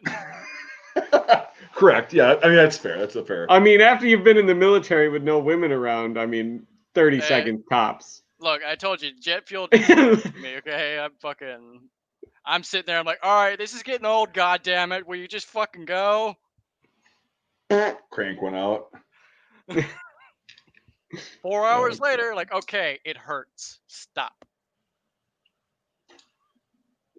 Jesus. Yeah. I'm kidding. Hey, it's a double-edged sword. It's great. So Devin, even though it's a Monday, and I know the answer, do you have to work? Of course I do. Oh, is that what he was trying not to say last time? So I gotta work tomorrow. Yeah, Mike wanted me to get through one stream where I said I have to work, where I don't say I have to work tomorrow. So I have to work tomorrow. There we go. See? Oh, congratulations! Can I blow you? Yes, absolutely. I'm probably too good at it. I wouldn't want to like lower expectations for your future endeavors. So, yeah, we want to make you insecure or make anybody else insecure. Like, oh, you had your dick sucked by Mike B. Yeah, I'm not even gonna go there. The next one after that has been like, God, you're not as good as Mike, and she's gonna be like, excuse me? Right. It's gonna be like, yeah. And look, honestly, it's one of those things. It's like pizza. It's like, dude, the fact that it's happened, it's great. You know. Yeah, it's like. I mean, a mouth's a mouth, right? That's right. Yeah. I always fucking love that quote. A mouth's a mouth. Okay, fair enough. Like I'm not gay. You're the one that's gay for sucking my dick. Yes. Yeah. I fucking love that in the original Boondock Saints. When you sit there, he gets called up on the phone. Guy's like kissing on him and shit. He's like slapping him away. It's like, what are you doing? What are you doing? I just wanted to God, what a fag. He like rolls over. It's like amazing. So we know what happened earlier that night. Yeah. With that logic. Yep, fucking Willem Dafoe. And then later, like he does the cross dressing thing. Like, the dressing in drag. Well, it wasn't quite drag, but it was damn close. Yeah. And he just goes in there and then I love that. Like, get your shit out. How freaked out would you be? Like, you're making out with what you think is a chick, and all of a sudden it's like, it's the definitely last not. thing that goes through your head before that fucking bullet is. the death face from Willem Dafoe. Yeah. Oh God. Oh, fantastic. Oh man. It's fucking... Oh, by the way, Devin, I got what the hell? Where the fuck did it go? Oh, is it still in that fucking rifle? Oh, by the way, while Mike is doing his thing, great facial hair, Kong. It's coming along well. Yeah. Thanks. Oh, I didn't even notice. Yours too, Mike. It's coming along. Yeah, it is. I'm trying to figure out a way to like grow it so I can cover the double fucking skin chin. Oh, you're just gonna get like the soul patch, like just Gun fucking, Jesus. You're just gonna get like the old West beard. Yeah. Well, I should braid this shit like 3 different ways. People are so distracted by that. You know, like, what the fuck is that? Oh, his fucking double chin. I don't even see it. Because... Yeah, and then don't even get it like even. Just have one really big one and like a medium. You know what's fucked up? Braid out to the side. Yeah. About this double chin is it's mostly skin. I know people are like, "Oh, you're just a fat." And no, I'm fat. I get that, but like, it's not even worth having this because it's mostly fucking skin. It just hangs in a weird way. Well, I never used to have this even when I was fatter when I was younger. Yeah. It's just fucking insanely like. Yeah, I got a little. You just got to get a facelift where they just. Right. Yeah, it's just insane, but. You could get those little things that like the women get, where it's that little like a piece of tape you put on the back of your neck that pulls your excess neck skin. Yeah. So it looks like this, like taped up, like. Oh, good thing my double chin's gone. Right. Apparently, people are self-conscious about it enough to make those tape things for it. So. Well, yeah. I mean, it's like whatever. I mean, it's. Again, I never used to have this. When the fuck did this actually start happening? Because I don't know about you, but like when people go do that much work for beauty stuff, and then like the next day they don't have it on, I feel like I was lied to. Yeah. That's why it's like as much as Mike might think I do this for attention. When the fuck did I ever say that to you? Besides being passive aggressive and funny in a couple things on Discord. Exactly. Those times right there that you just said. You're not from the upper Midwest. You're not from the upper Midwest, so you don't understand the passive aggressivity. Yeah, he doesn't get those passive aggressive jabs that everyone does. No, I get the knife stabs in Memphis, you know. Just hang your fucking coat on one of the knives that's sticking out of my fucking back. Yeah. You know? No. Oh, no way. Oh, fuck you if that's what you want, but oh boy, now we're getting fucking Jesus. Does this violate any of the TOS? Just good. Oh, you took off your fucking M18. Not trying to change the subject. Actually, I fucking am. Yes. I did. And yes, Michael Mitchell. Michael Mitchell. A lot of people, including myself, the first thing you get out of the military is you fucking gain weight. Unless you're yes. The first thing I did, literally, was go and eat a cheeseburger at the airport. Yeah. Okay. So Kong, could you honestly right now run 5 fucking miles without stopping or dying? Absolutely not. Right. So the thing is, like, all the skinny guys that just naturally are skinny, like you and Devin. Oh yeah, no. Like I couldn't do that in the Air Force. Like, I was like, I could probably run 5 miles and be all right. I don't think you could. I don't like. I already run almost every day in the morning, so. I have exercise-induced asthma, so I couldn't do that if I wanted to. Oh, did you tell that at MEPS? Like, why would you say that on a fucking live stream? It was diagnosed when I was in the military. There you go. So you found the loophole. I've got it. I can put it on my VA. You know? No, I was just wondering because I was going to delete the live stream. I had never been diagnosed. I didn't think I had it, but after I got in, you know, they're like, okay, hey, so you have a very mild form. It's exercise induced. Yeah, no, that fucking sucks. And like, yeah, because the infantry, like, as a fat guy going into the infantry, it was like, wow, these guys run a lot more than I thought they fucking did. And all the time, constantly, yeah. I didn't realize too that, like, I mean, I don't know how long it's been, probably since I had mono, which is that's a fucker. Mono fucks you up for life. Holy shit. Yeah. And I got it really bad. I was out of commission for almost a month and a half when I was 16 or 17. Yeah, and people think COVID's bad. No, mono was like, because after that I started getting I got psoriasis. Right after I got mono, I got psoriasis. And it's been getting worse ever since then. Well, and then, mono's one of those things where it never really leaves your system. No, it doesn't. Epstein-Barr is like in your fucking system. Because it's like an autoimmune, right? It is. And it weakens your immune system terribly. But it also, with some reactions, it makes the reaction so acute that like a psoriasis is like, it's an acute reaction to nothing. Yeah. Like I'm thankful it's only on my head. Yeah, I mean, and it's look, I literally have it on my head, my fucking fingernails, my knees. Yeah. It started on my elbows, but that went away, which is great. Yeah. But mono fucking, and so after that, and that's why I think I have celiac because of mono.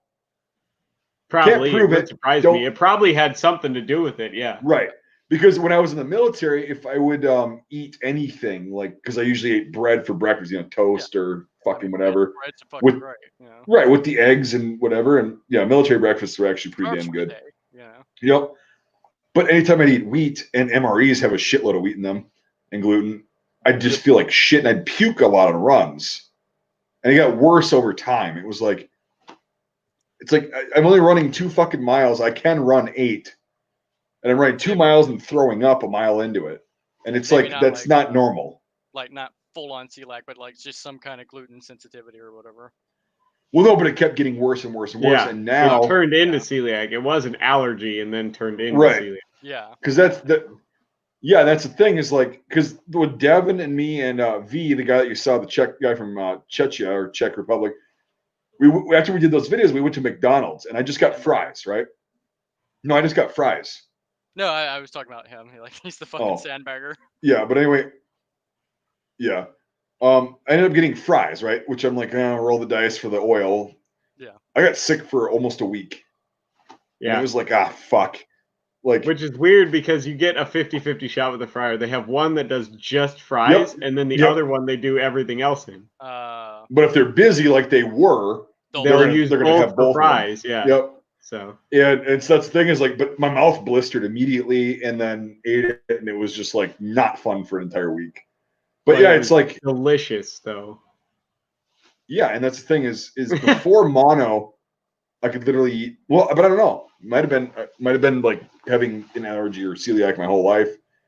Yeah, but anyway, so that emerged or something. Gets, like it's already there, but it doesn't like with some people who develop allergies, you know. Yes. Yeah. Yep.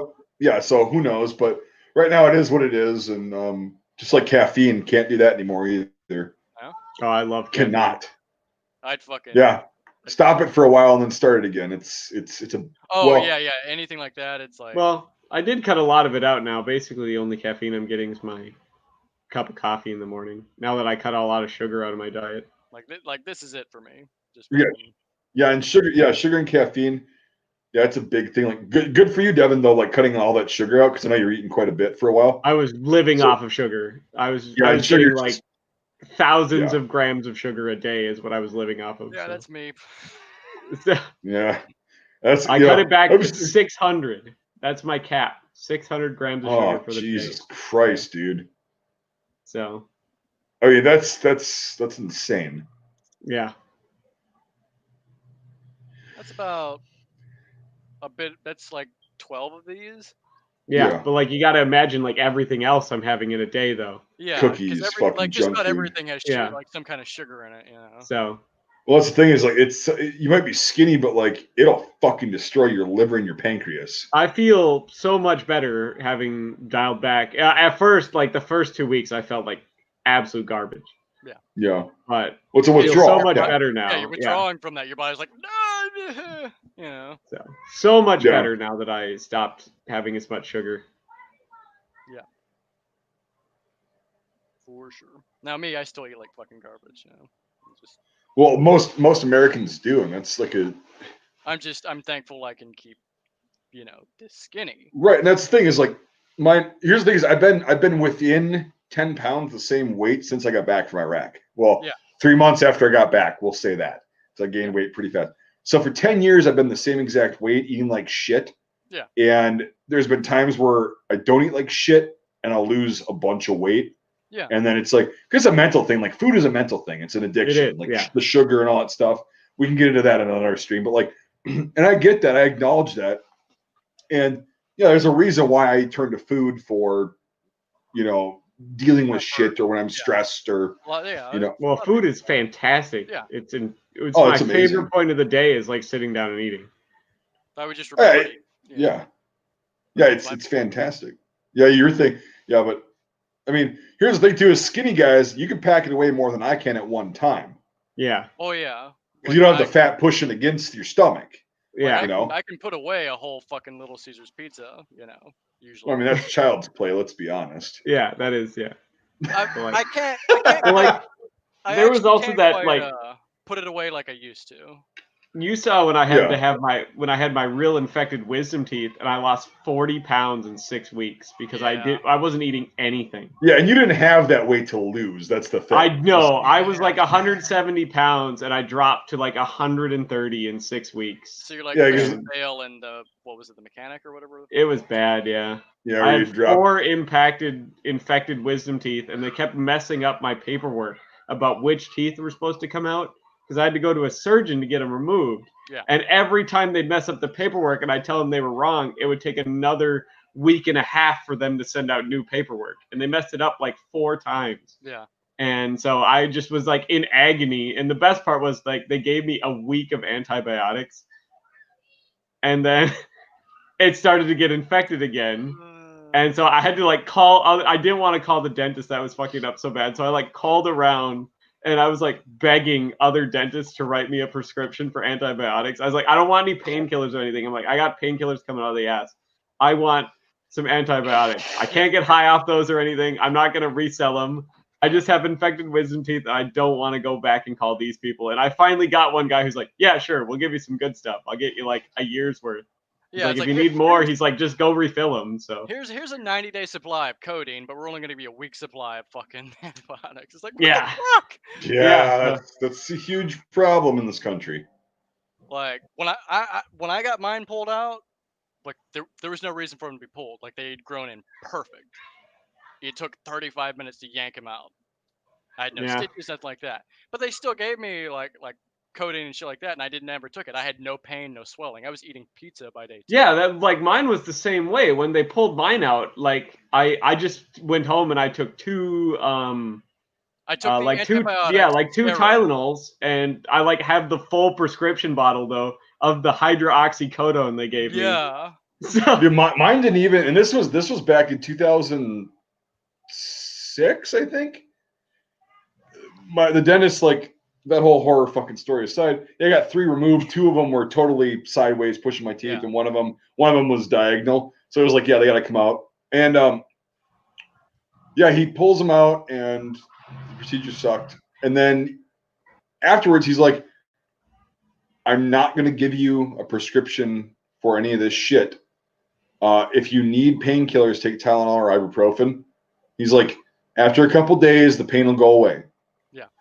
And that man's a hell of a doctor, because but here's the thing: is he also wasn't probably paid off by the prescription companies. Yeah, he's probably one of those independent guys that isn't making 20 grand a year for every prescription he gives out, you know? Right. And so he says, I'm not gonna prescribe you the Tylenol 3 with codeine. Like, you can get it if you call and need it.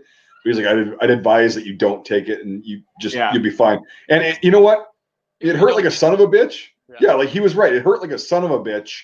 For like 6 hours, and then it's fine. Yeah. No, mine was like 2 days, because again, I don't want to go through the horror story of the actual extractions that I was awake for, but like it hurt like a son of a bitch for about 2 days. But guess what? It was pain. It was temporary. Yeah. And after that, after like I think day 3 or 4, I was eating steak. You know, so it's like, deal with fucking pain. How about that? Well, that's what he told me. He's like, I'm going to give you a bunch of these, but he's like, only take them if you have to.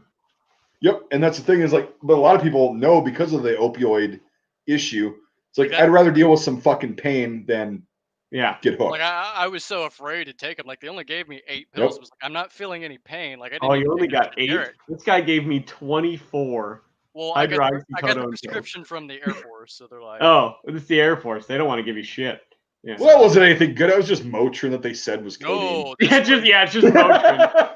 No, I don't think hydroxycodone's supposed to be orange. This had a red tag on it that said hydrocodone. I'm fucking joking. But I never touched that shit. Good.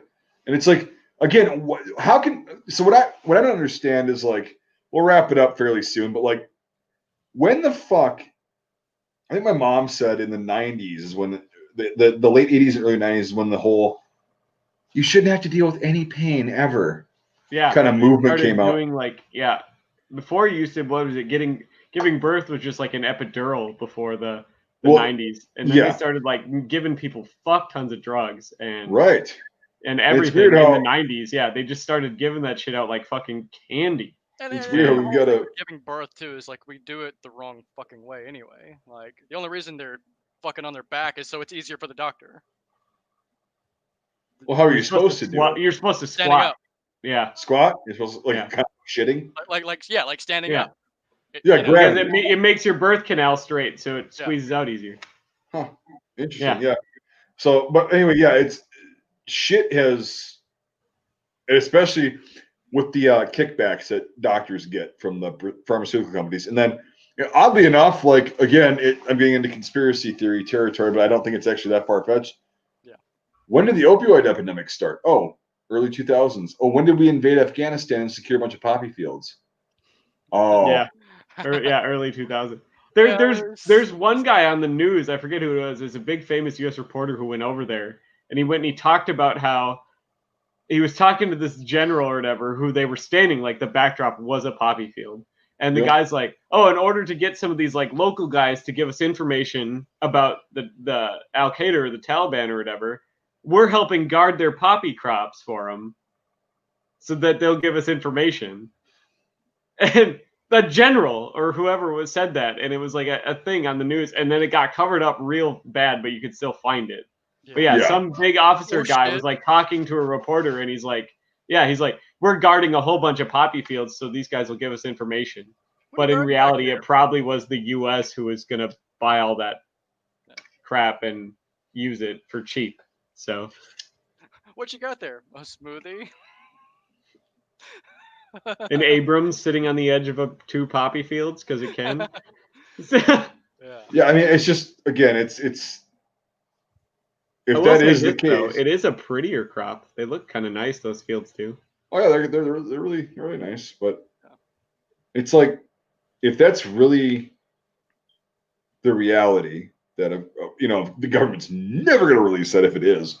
Yeah. If that is the reality, though, how fucking awful is that? I mean, got to make money somehow, right? Got to control. But that's the thing somehow. Is, money is just like what drives everybody, and yeah, it's fucking. It's North really Korea is sad. Doing pretty good with no money. Well, it's because they don't know that they're fucking poor. That's the thing. See, there we go. If you have no upper, middle, or any class, you're all just equally worthless. Well, no, you're all equal, but some are more equal than others. Exactly. Yes. You ever read Animal Farm, Kong? Say again? You ever read Animal Farm? Animal Farm's great. I have not. You should read it. It's fantastic. Everybody that's listening right now or watching should read Animal Farm at least once. It's actually a pretty easy read. It is a fairly easy. It's very short. It's like something like high school reading level. You could do it. Yeah. Well, I'd say middle school, but Animal Farm is. I'm remembering that Florida and Alabama and Louisiana are states and stuff. Okay, come on. High school. Okay, it's 112 pages. Anybody can do that in a fucking day. So I said it's an easy read, but what I just said is everybody's equal, but some are more equal than others. Just if you got $5 or whatever the fuck it costs or whatever you want to do, get the book. Yeah, definitely worth the read. And then also get 1984. Same author. I was just gonna say get 1984. Yep. Yeah, George Orwell's 1984. That's an also great book. So George Orwell was considered a nut in his day because he was so. He was so eccentric, and he predicted so much crap before it happened. Also, what is it? Fahrenheit 451. 451. That's a good read. I remember reading that in high school. Well, yeah, it's. I don't know. I think Animal Farm. Oh, Animal Farm is. It's a fucking. It's a metaphor for communism, but it's I was just reading that quick. It's like the so fucking accurate. Revolution, yeah, like that. Yep, it's just read Animal Farm, and then 1984 is actually scary to read now. It is, but how much it actually how long ago it was written and how it's all that. And it just took like 30 or 40 more years than he thought. Yeah. But it was totally fucking correct. Like literally everything that's happened this year is in 1984. Yeah. There's no timeline per se. It's not like this is what's going to happen. It's just here's what's going to happen. Yep. He's the real Nostradamus. Well, he wasn't, because here's the thing: is he had physical evidence of it back then. Yeah. Marxism has been around since the 1850s. Yeah, but like really been around since the early or late 19th century, early 20th. Do you know how many people showed up to Karl Marx's funeral? A lot. 6. Oh. Including the minister. All right. So that goes to show that a little spark can be laid at any point for any ideal, and then pick up steam later. Well, none of his crap really took off until World War. The early 19. Well, it was like well, no, it was actually the late 1800s, the 1890s, when the Industrial Revolution was like at its peak, getting there. Like, holy fuck, we're doing well. But that's all stuff that he did way back in like the 1840s and 50s, yeah. Right. But like, so it was directly applied because of the Industrial Revolution, where the bourgeoisie and the proletariat were defined classes, more so because of everybody being involved. Like they existed before. Oh Jesus Christ! I don't want to get into this fucking like theory shit and like this whatever, but they existed before, but the Industrial Revolution made it so fucking apparent. And the big like juxtaposition or whatever between the two, it's like a whole, you know. Well, but Marx is an extremely fucking very negative view on that, what he calls a divide. Yeah, he's super liberal. He's super liberal. No, he's way farther left than liberal. Well, that's why I said super liberal. But it's not even, I wouldn't call it liberal, because liberal is what a lot of the founding fathers of the United States were. Yes.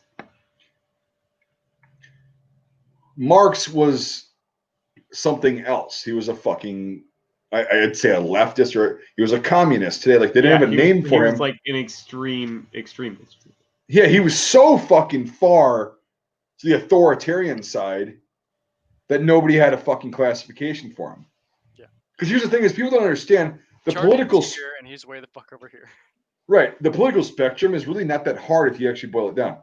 The farther left you go, the more authoritarian it becomes, more government, more tyrannical. The farther right you go, you get no government, anarchy.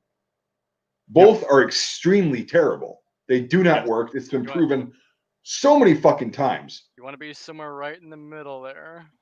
Right. But the thing is like everybody's getting mislabeled nowadays. Like, oh, you're a Nazi.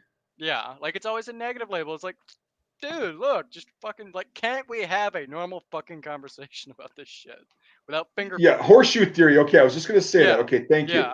You go so far one way that here's the thing: is end up in the fucking those fringes are exactly the fucking. Did you see that video I posted on Facebook, Devin, or anybody who's seen it? The woke versus racist, and they're the exact same thing except for 1 or 2 points. Yeah. They're the same exact person. Yeah. Well, no, they are the same. Yeah. But there's like one tiny detail per subject. Exactly. Except for one not different. Very tiny different. Doesn't matter at all points. They're the same person. It's like they're not they are, because the differences are actually just a difference in wording, but they're the same fucking thing. Yeah. That's the only differences that are there. So anyway, the horseshoe theory is like you're going so fucking far that you're the same. And that's the issue that we're facing this year with politics in general is, I mean, even in the U.S. political system and worldwide, it's not just the U.S. that's plagued. Yeah, it's all over the world right now. We're having a crisis. These people that are so fucking extreme, and it's like, well, when is the group of people who are, because here's the thing is, I have liberal views, a lot of them. Yeah. I also have a lot of conservative views. Exactly. That's why me and you fall into that libertarian category. Yeah. Right. And we're in that middle area. Where actually like, 80% of the people are, but right, the silent majority that Trump keeps talking about, which does exist.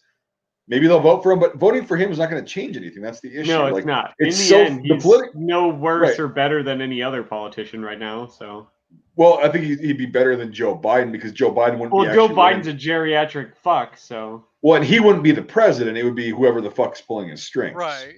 That's the issue. Like, or maybe it's one of those things where he just becomes president to resign and the vice president takes it. Well, and that's the thing is like, because he's so geriatric and fucking, his mind is going like, and I feel bad, like in all honesty, like I don't like the guy. I never have because he is an asshole. Like if you go back to his earlier things, he's a fucking prick. But anyway, he's declining. He should just be retired and like relax and do your thing. And it's just so fucking sad to see this. And well, that's why we got to have term limits. He's the reason why, like when Devin, you said you should have a max age limit. It's like that's why I said you should be in politics from 20 to 60, so you could be in common with the old people, but still understand the new generations coming in. Like, well, right, and then what you're saying to be a politician.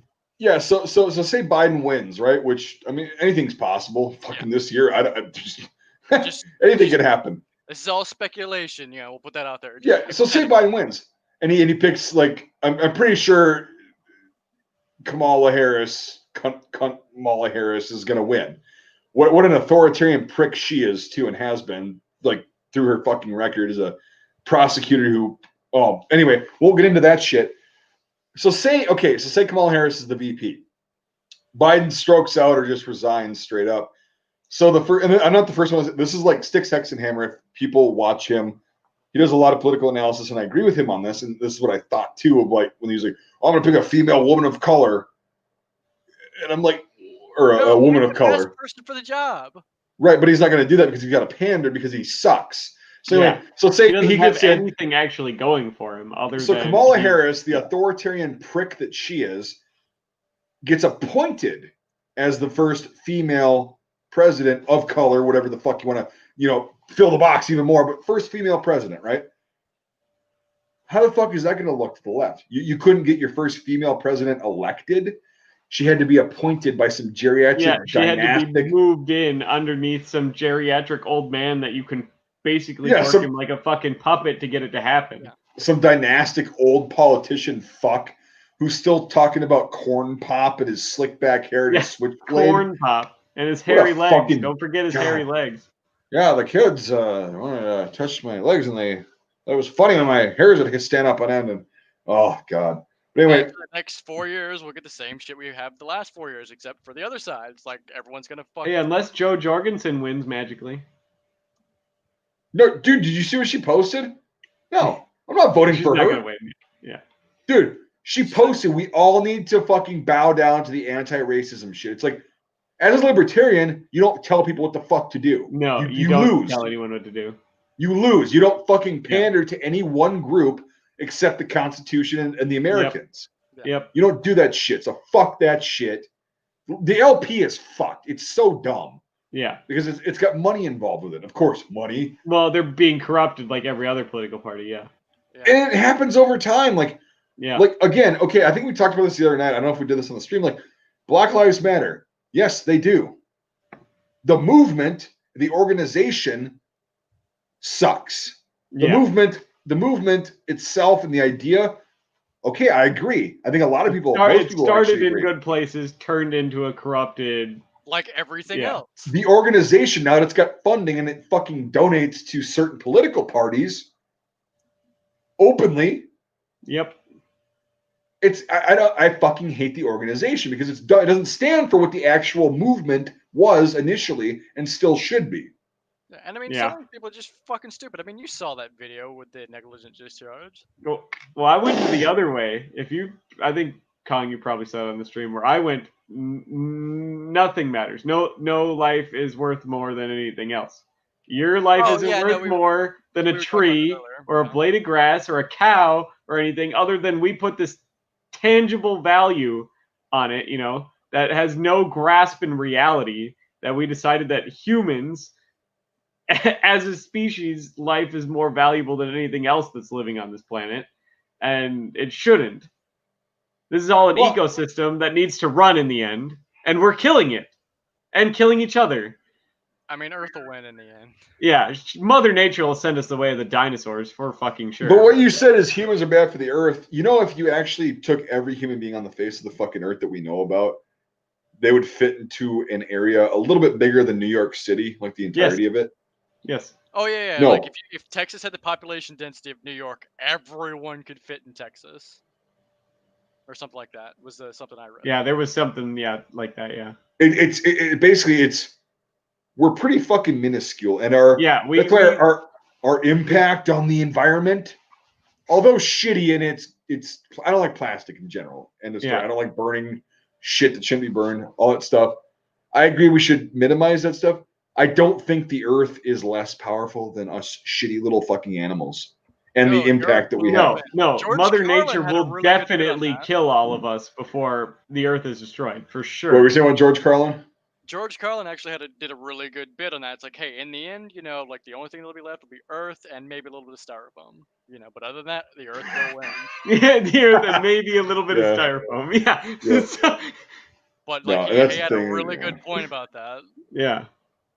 But I don't get why people are now thinking that, Black Lives Matter, White Lives Matter, Asian lives matter, trans lives matter. Well, here's the thing But where are we getting this value? What is the value of a human life? I think human lives are worth a lot more because of the fact that we have rational thought. and some might be more equal than others. But there is other animals and stuff that have rational thought. Have they figured out how to build all the shit that we did and use fucking weapons and have rational thought and come up with all this cool shit? No. No, but does that make us more important than them? Yes. Does it though? We literally can dominate every fucking other species on the face of the earth. Yeah. Is that a good thing though? Unless it's insects. That's not the argument. Are we better as far as that because we have the power? Yes. We are better as a fucking species. We're weak as shit without our ability to have rational thought and have but does that make our lives more valuable though still? Yes. To an extent, yes. Okay, to an extent, yes. I'm not saying that I get what you're aiming at. Like, we need the ecosystem. I get that. We it's not that they're more valuable. It's what is it? I mean, as humans, we're so great and everything. Yeah, we could just go through and like kill all the alpha predators in a region. That's dumb. That's stupid. That's stupid because then you fuck up the ego. I'm saying humans right now at this given point that we know of, I guess, are the dominant fucking species of mammal and animals on the chain. We're done. Like we're it. So yes, but here's the thing: is what your point is you got to think of the animals and stuff. But these people that are saying, they're segregating people into boxes. Like again, okay, so hold on, I had a bunch of thoughts. I'm just trying saying we're all equally worthless, like cows. Well, we're not worthless. No. Cows aren't worthless. No. Sheep aren't worthless. No, they're not. No, all animals have a value, but are we really worth so much more than what they are to the point where we have to fight amongst ourselves when really we're no different? But that's not the cause. I don't think that's the cause of why we're fighting.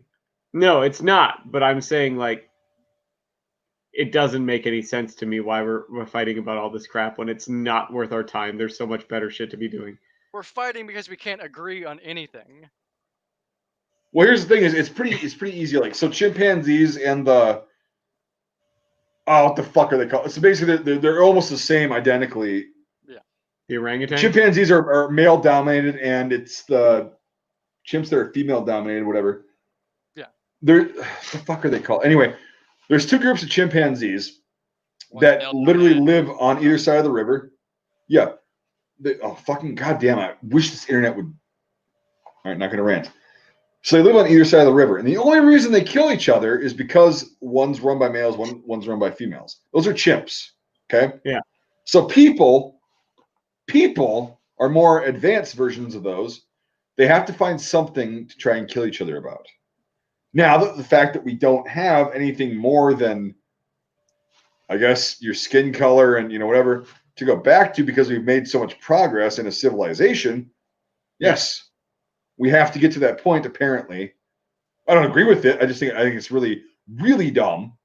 Yeah, but it's all a semantic. I don't understand why we're wasting time on it. Exactly. Like, yeah. Have you seen the Simon Pegg movie, Absolutely Anything? No.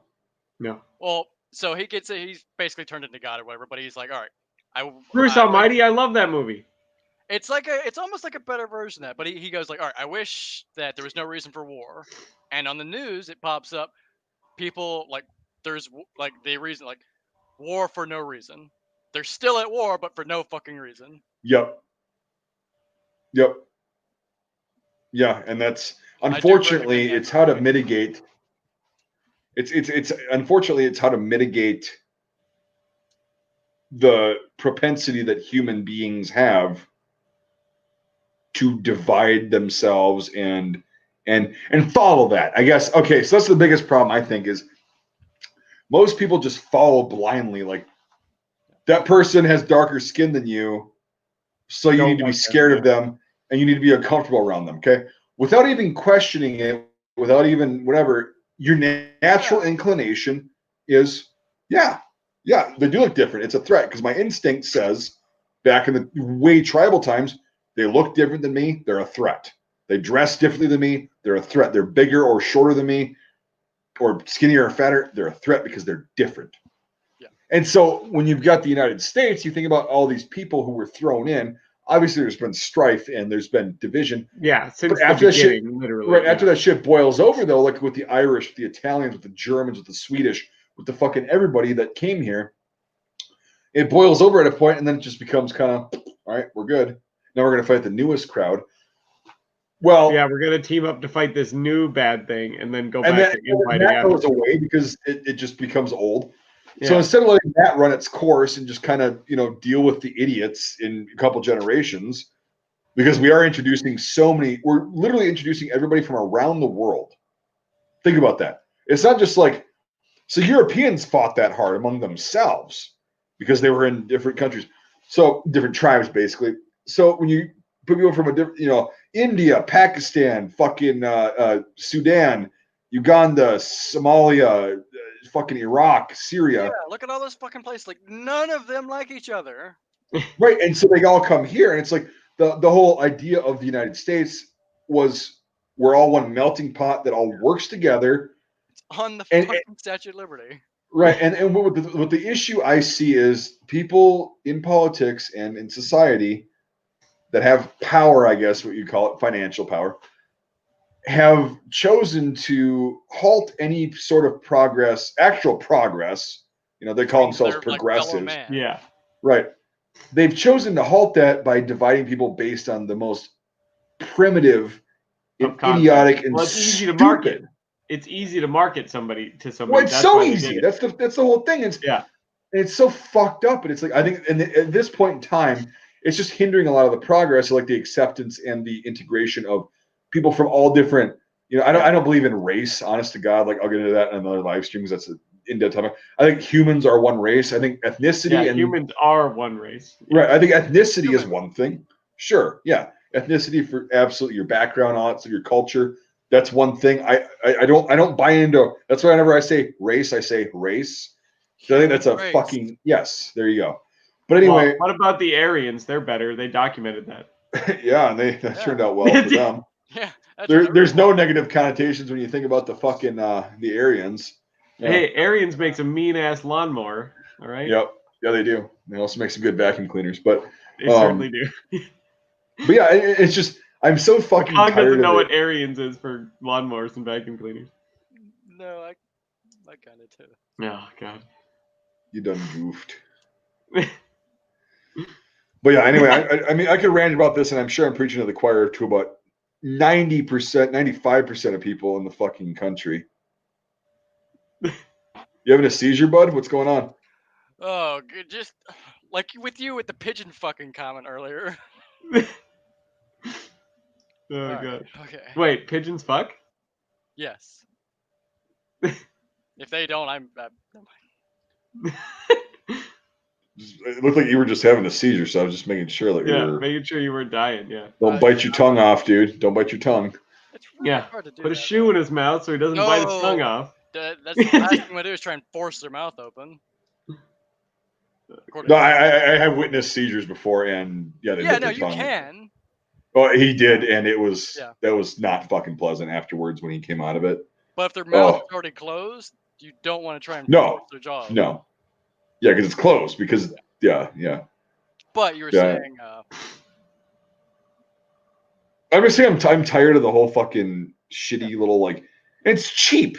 Think about it. The idea being sold is so fuck. But another thing that scares me, another factor that we'll probably get into on the next stream is people are buying it. Exactly. That's really fucking scary. Bigger shit to work on, and this is so what we're dealing scary. with. Think of how, like within the age of technological advance, like if we all just fucking work together, god damn it, think of where we could be. Yeah. Well, that's what certain people don't want to happen because then they lose their power. Yeah. Do you know how much stuff has happened in this country? How much progress has been hindered in just America alone for the sake of making money? Yep. Yeah. Like, look at all the fucking like oil companies. I mean, like I think that's. Hey, oil companies are great. We need those. Like it's pretty safe. Like oil companies have really hindered. I don't know about you, but Teslas aren't affordable for everyone yet. We still need the oil companies. Well, no, I'm not saying abolish oil companies, but they have. Devin's doing his sarcastic, half-assed truth bullshit humor. Like, yeah, he's. I think we can agree that oil companies have their finger in far too many pockets. Yeah, they and it's kind of like what the wood and the paper and the clothing industry did against hemp when you can't even get high. Oh fuck yes. That was their whole thing. But like hemp can literally ruin the lumber industry, the clothing industry, paper, oil, like you can do everything. Renewable energy. It won't ruin the lumber industry. That's what those fuckers don't understand. They got paranoid. Like, you still need lumber. Hemp is a fucking weed. It's like basically our version of bamboo, right? Yeah. If you think about it, right, with more properties to it. But it's a weed. It cannot grow to be. You can't get a fucking 4x4 that's going to hold up a house out of hemp. No, it's going to be a lot smaller. Yeah. It's going to be a lot smaller. Still strong as fuck. There's tons of uses. But paper is where those fuckers convince the lumber industry. Yeah. That hemp, it's. Well, the paper industry is a subsidiary of the lumber industry. Yeah. Yeah, but those idiots back then were like, convinced, like all of lumber to be like hemp is bad. Yeah. You guys are going to go out of business if they allow hemp. It's like we're going to make 2x4s out of grass now. It's like this shit. That's not paper. Where's that from? Oh, this is the Tindurums. It's the UAE. Oh, nice. Nice nails too. And then I got They're 1 Durham coin. Durham. I'd tell you one thing. The Iraqi money that I got, that's out in the garage right now, definitely paper. Definitely shitty. Yeah, definitely. I mean, well, so are their helmets. Their helmets are also paper. Like this is probably it feels like a normal dollar bill, but I don't know. But like this stuff's made mostly out of cotton, which is awesome. It's made out of special fucking fibers. It's not paper. Well, yeah, but here's the thing: is Saddam got one denomination, and then we'll get back on topic. That I have. That's actually my favorite bill that he had. I got a bunch of those fuckers. I got a stack of them. That was made in Switzerland for the Iraqi banking system. Those are nice bills. Switzerland cashing in on the international banks again. Fuck yeah. So, but yeah, what the fuck were we talking about? Hemp and the paper industry and all that shit. Yeah.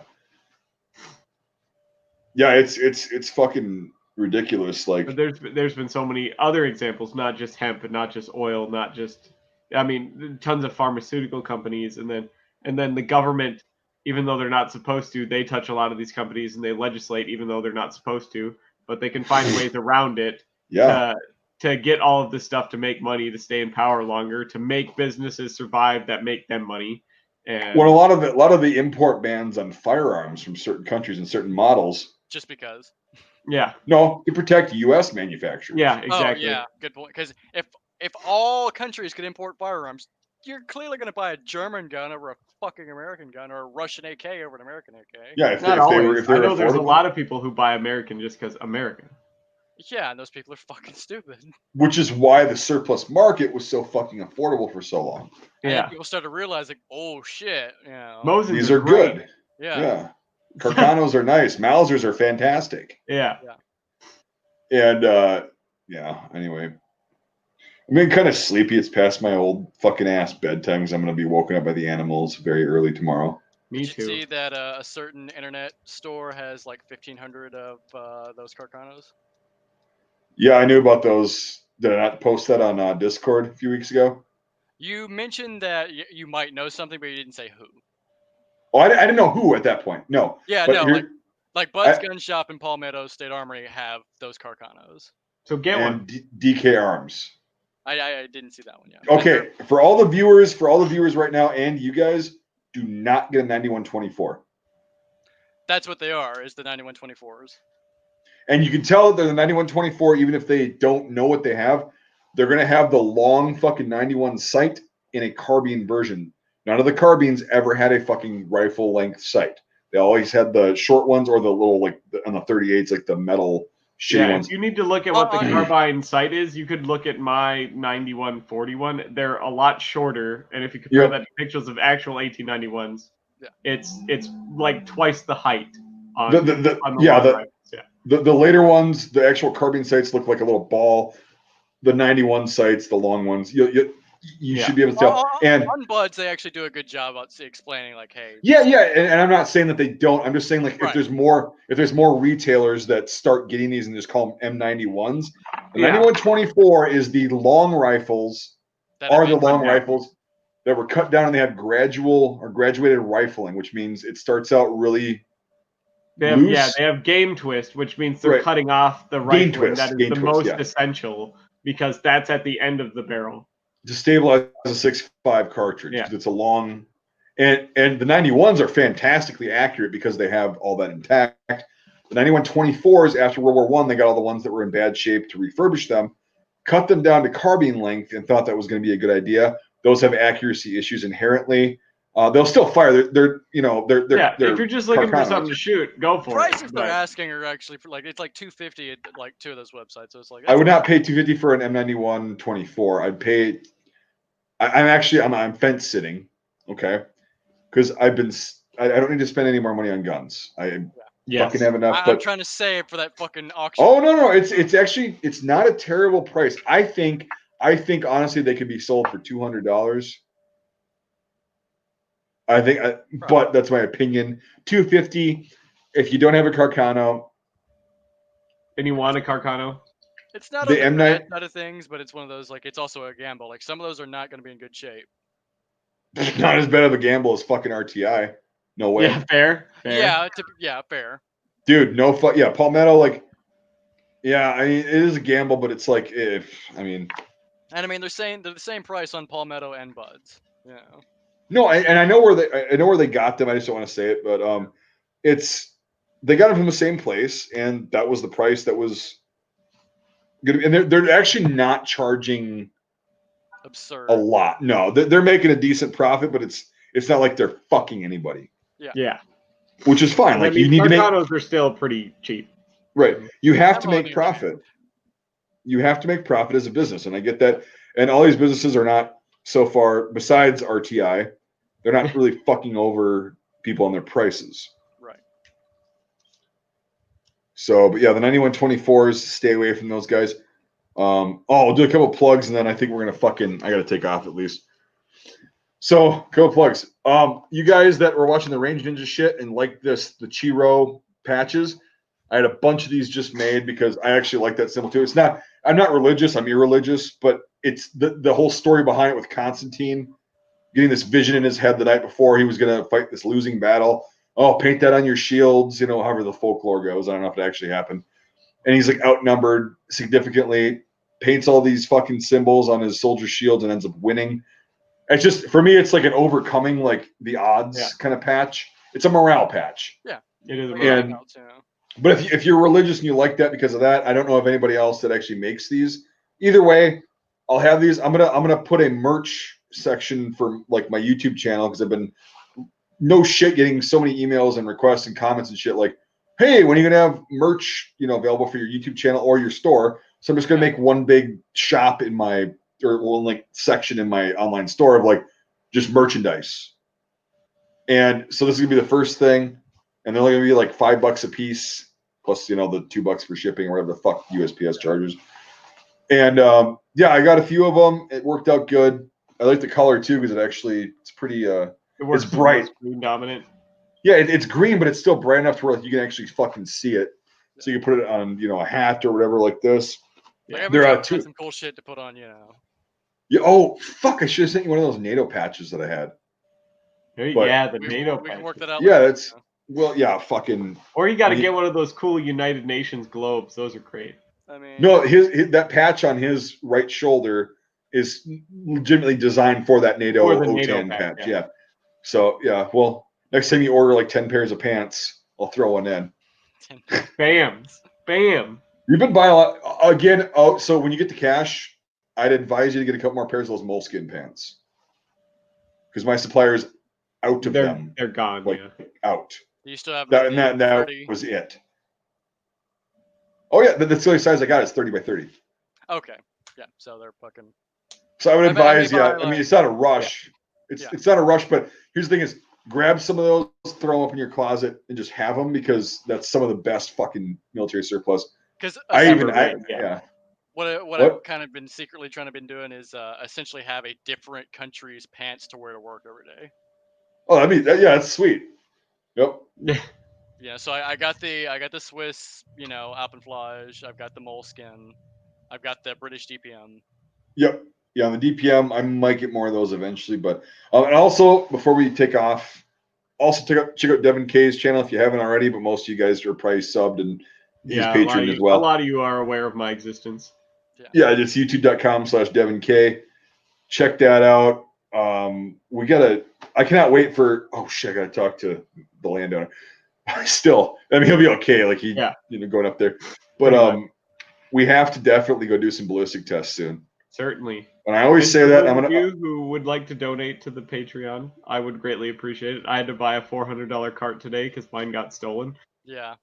And yes, I did pay Devin for the super chat. So yeah, he did pay me for the super chat. So like, I'm not pocketing all the fucking money. Like, but that money that like I had for that cart was going to go towards a lot of more gun projects. Oh yeah, like I now just had to shell out for a cart. So if you Patreon support, that helps me get back to doing those gun projects quicker. Yep. So yeah, that's a bitch. I support both these guys and absolutely fucking like it's a good time. Well, for you maybe. I don't give a fuck about you, Mike. I appreciate it, Kong. You're awesome. Yeah. But yeah, so that Now we're trying to push your buttons, Mike. Like, what's the tipping point? Well, you know what the tipping point is. Yeah, say the N-word in chat. Well, that or I don't know why. Apparently saying pigeons die when they have sex. No, it's just I get irritated, and yeah, if you want to troll, I don't have a problem with getting rid of you if you fucking want to troll about my military shit. There's a reason I don't bring it up, and that's exactly the fucking reason. Right there. Yeah. There's no reason for me to fucking. No. Yeah, I'm not talking about you, but I'm talking there's random people in the chat, and there's people that go out just seeking that. Yeah, and it's just like, and I guarantee you about 99.9% of the fuck stains that are like, oh, you're fat, or you're out of shape, like you were never in the military. Guess what? Most veterans are. Most veterans are fat. Yeah. Almost a decade ago that I got out, and B, it's like I don't talk about it because it's nothing to talk about. Like it was a job. It's not like this glorious fucking thing. Yeah, it's not like Mike's going around like, I got the Medal of Honor and I met all the Navy in one day. Yeah. 2 of them. Yeah. No, it's just, and that's something that I don't know why I have to work on that, like personally, just to like, kind of come to terms with that, like, because I shouldn't get pissed off about it because I do have nothing to prove. But it's like, I think it irritates me because most of these people were never in, and they're just like, they're on board with that stolen valor fucking, Yeah, they're keyboard warriors. They've watched a few YouTube videos, read some Wikipedia, and it irritates me that, like, right, and it irritates me that like people like that exist, but there's a lot of people that drive me nuts, and I shouldn't let that bother me at all. So it's more my problem than the people who do that, honest to God. For the most part, those that have been in, they're like, okay, they know. Well, the first step is admitting it, Mike. Proud of you. Usually. Oh no, I mean, I definitely. Yeah. There's you can only do so much working on yourself, a certain amount of time. But it's like you can only turn the other cheek so much before it's like, all right. And there's just a couple things, it used to be like anything. It's just fuck you, because obviously you like now it's just it's a couple things, and that's just one of them. But it just pisses me the fuck off because especially the guys that were in the military that are being assholes like that. It's like, there's no dude, there's no reason to fucking like you were Air Force. Yeah. Okay. And I give you the typical shit. Right. Yeah. I give it, but I don't go like, well, you weren't in because your hair is blue now. Yeah. Like my hair is blue now because I'm not in. Yeah, Kong, you were never in the German army. Stolen valor. You're right. You're absolutely right. Jesus. Fourth Reich.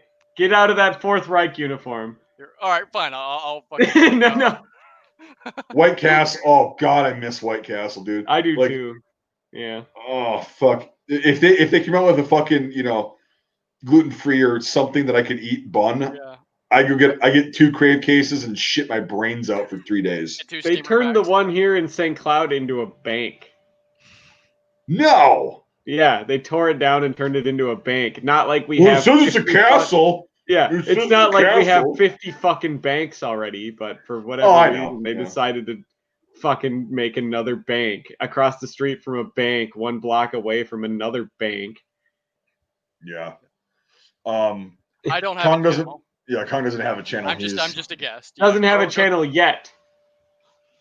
Yeah. I mean, I'm not gonna plug my it's not nothing existed yet, so there's no point. Yeah. You should make like a fucking satire channel where you just kind of rant about shit and like dye your hair something new every fucking week.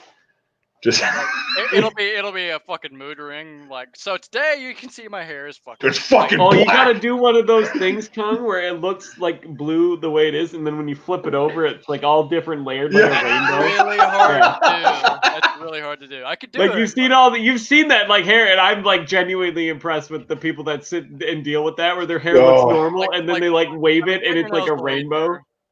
Yeah. Fucking A. Yeah, I don't give. Oh god, the dog is trying to. This is mainly just a negative reinforcement, so I don't chew on my fucking fingernails.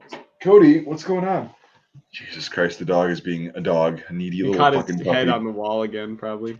Well, no, I took the cone off of him for like 10 minutes today. Yeah. I was like, all right, let's see if you can, just act normal. He lays down, starts licking where he got cut. Immediately, it's like I'm like, no, cone's going back on. Cone's going back on, dude. Starts chewing on his leg again. It's like, well, he was just licking it, and I'm like, well, it's not. I mean, I'm sure it's healed already, but it's like I want to make sure it's. Yeah, make sure he's not touching stitches or anything or pulling on anything. He's touching stitches, but like I think the skin is like healed up. It's just no chances because that was a fucking massive wound. Yeah, it was a huge gash. Yeah, it was nasty. But so he's being a fucking needy little puppy. But hey, good stream, guys. Yeah, anything else, Devin? Very good. Huh? Got anything? Got anything? No, I think we're all set. I don't think anyone's donated to Patreon tonight, so that's all right. Maybe later. $10, Devin. We still have so on average we've had 50 people watching. Yeah. Which is up from when we first started 20. That's true. So now this is 50 people. Exactly. I'll take as little as $1 a month. I'll appreciate it. He is a stripper, just so you know. That's true. I do like singles. Right. That's great. Make it rain. Damn it. Half your money you still got. That's right. So. All right. The little fucking poopaloop is. I heard it. Yeah. Cody, what are you barking at? The guy that's about to bust through that door. It's a spooky ghost. Yeah. All right. So, hey, everybody. All right. Cool. Good stream. Yeah, I had fun. It was a good stream again. Sometimes we have a good stream. Sometimes it's like, yeah, but we're still gonna do it. Yeah. Sometimes it's like pulling teeth, but. Right, but no, sometimes, or Jesus Christ, yeah, I was just repeating what you said because I was thinking about it. So we're if you don't know this yet, if you're new to the shit and whatever, we usually try to do this Monday, Wednesday, and Friday. We're gonna probably start doing one of these live streams per week on Devin's channel, but there'll probably be a couple weeks. But so Monday, Wednesday, Friday, we try. What time usually? It's Central Time is between. Like 4 and 7. Well, we normally try to start at like 6 o'clock and go until whenever. So right, we got to start a little bit later today because whatever I was taking a nap and whatever. But so it's late afternoon, we'll say Central Time. We usually start this, and so thanks again for the super chats. That's fantastic. Yeah, and it's like it actually does help because yes, I did give half to Devin today. Yes, because he. Fucking lost his little cart because he was an idiot. I left his door open. You left your door open. You left your door open. Yeah. No, I didn't leave my door open. They literally opened my truck, the back of it, took the cart, shut it. Wait, you didn't lock it. It's your fault. It was latched, but I was gone for literally like 5 minutes. Oh, I know. People are fucking cunts. Cody, he's dying. Kobe, if you want to see more of me, Devin and I are actually doing a really special stream on Saturday. We're gonna do a big stream on Saturday for Kong's job. We're gonna get bust out the lotion and fucking tissues. We're gonna get hammered. We're gonna get absolutely wrecked on camera on Saturday. So yeah, I'm sure Mike loves having me. It's okay. So, all right, guys. I just need a little validation. Yeah. You got it. You fucking spent an hour and a half, 2 hours getting it. So, all right. Cool, guys. Thanks for watching. Thanks for the super chats. That really does help. Appreciate it. Does. Appreciate it. Yeah, fucking A. Good stream, guys. Good night. Oh, wait, here you fucking.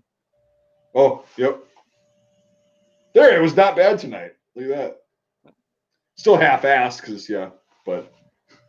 All right, later, guys.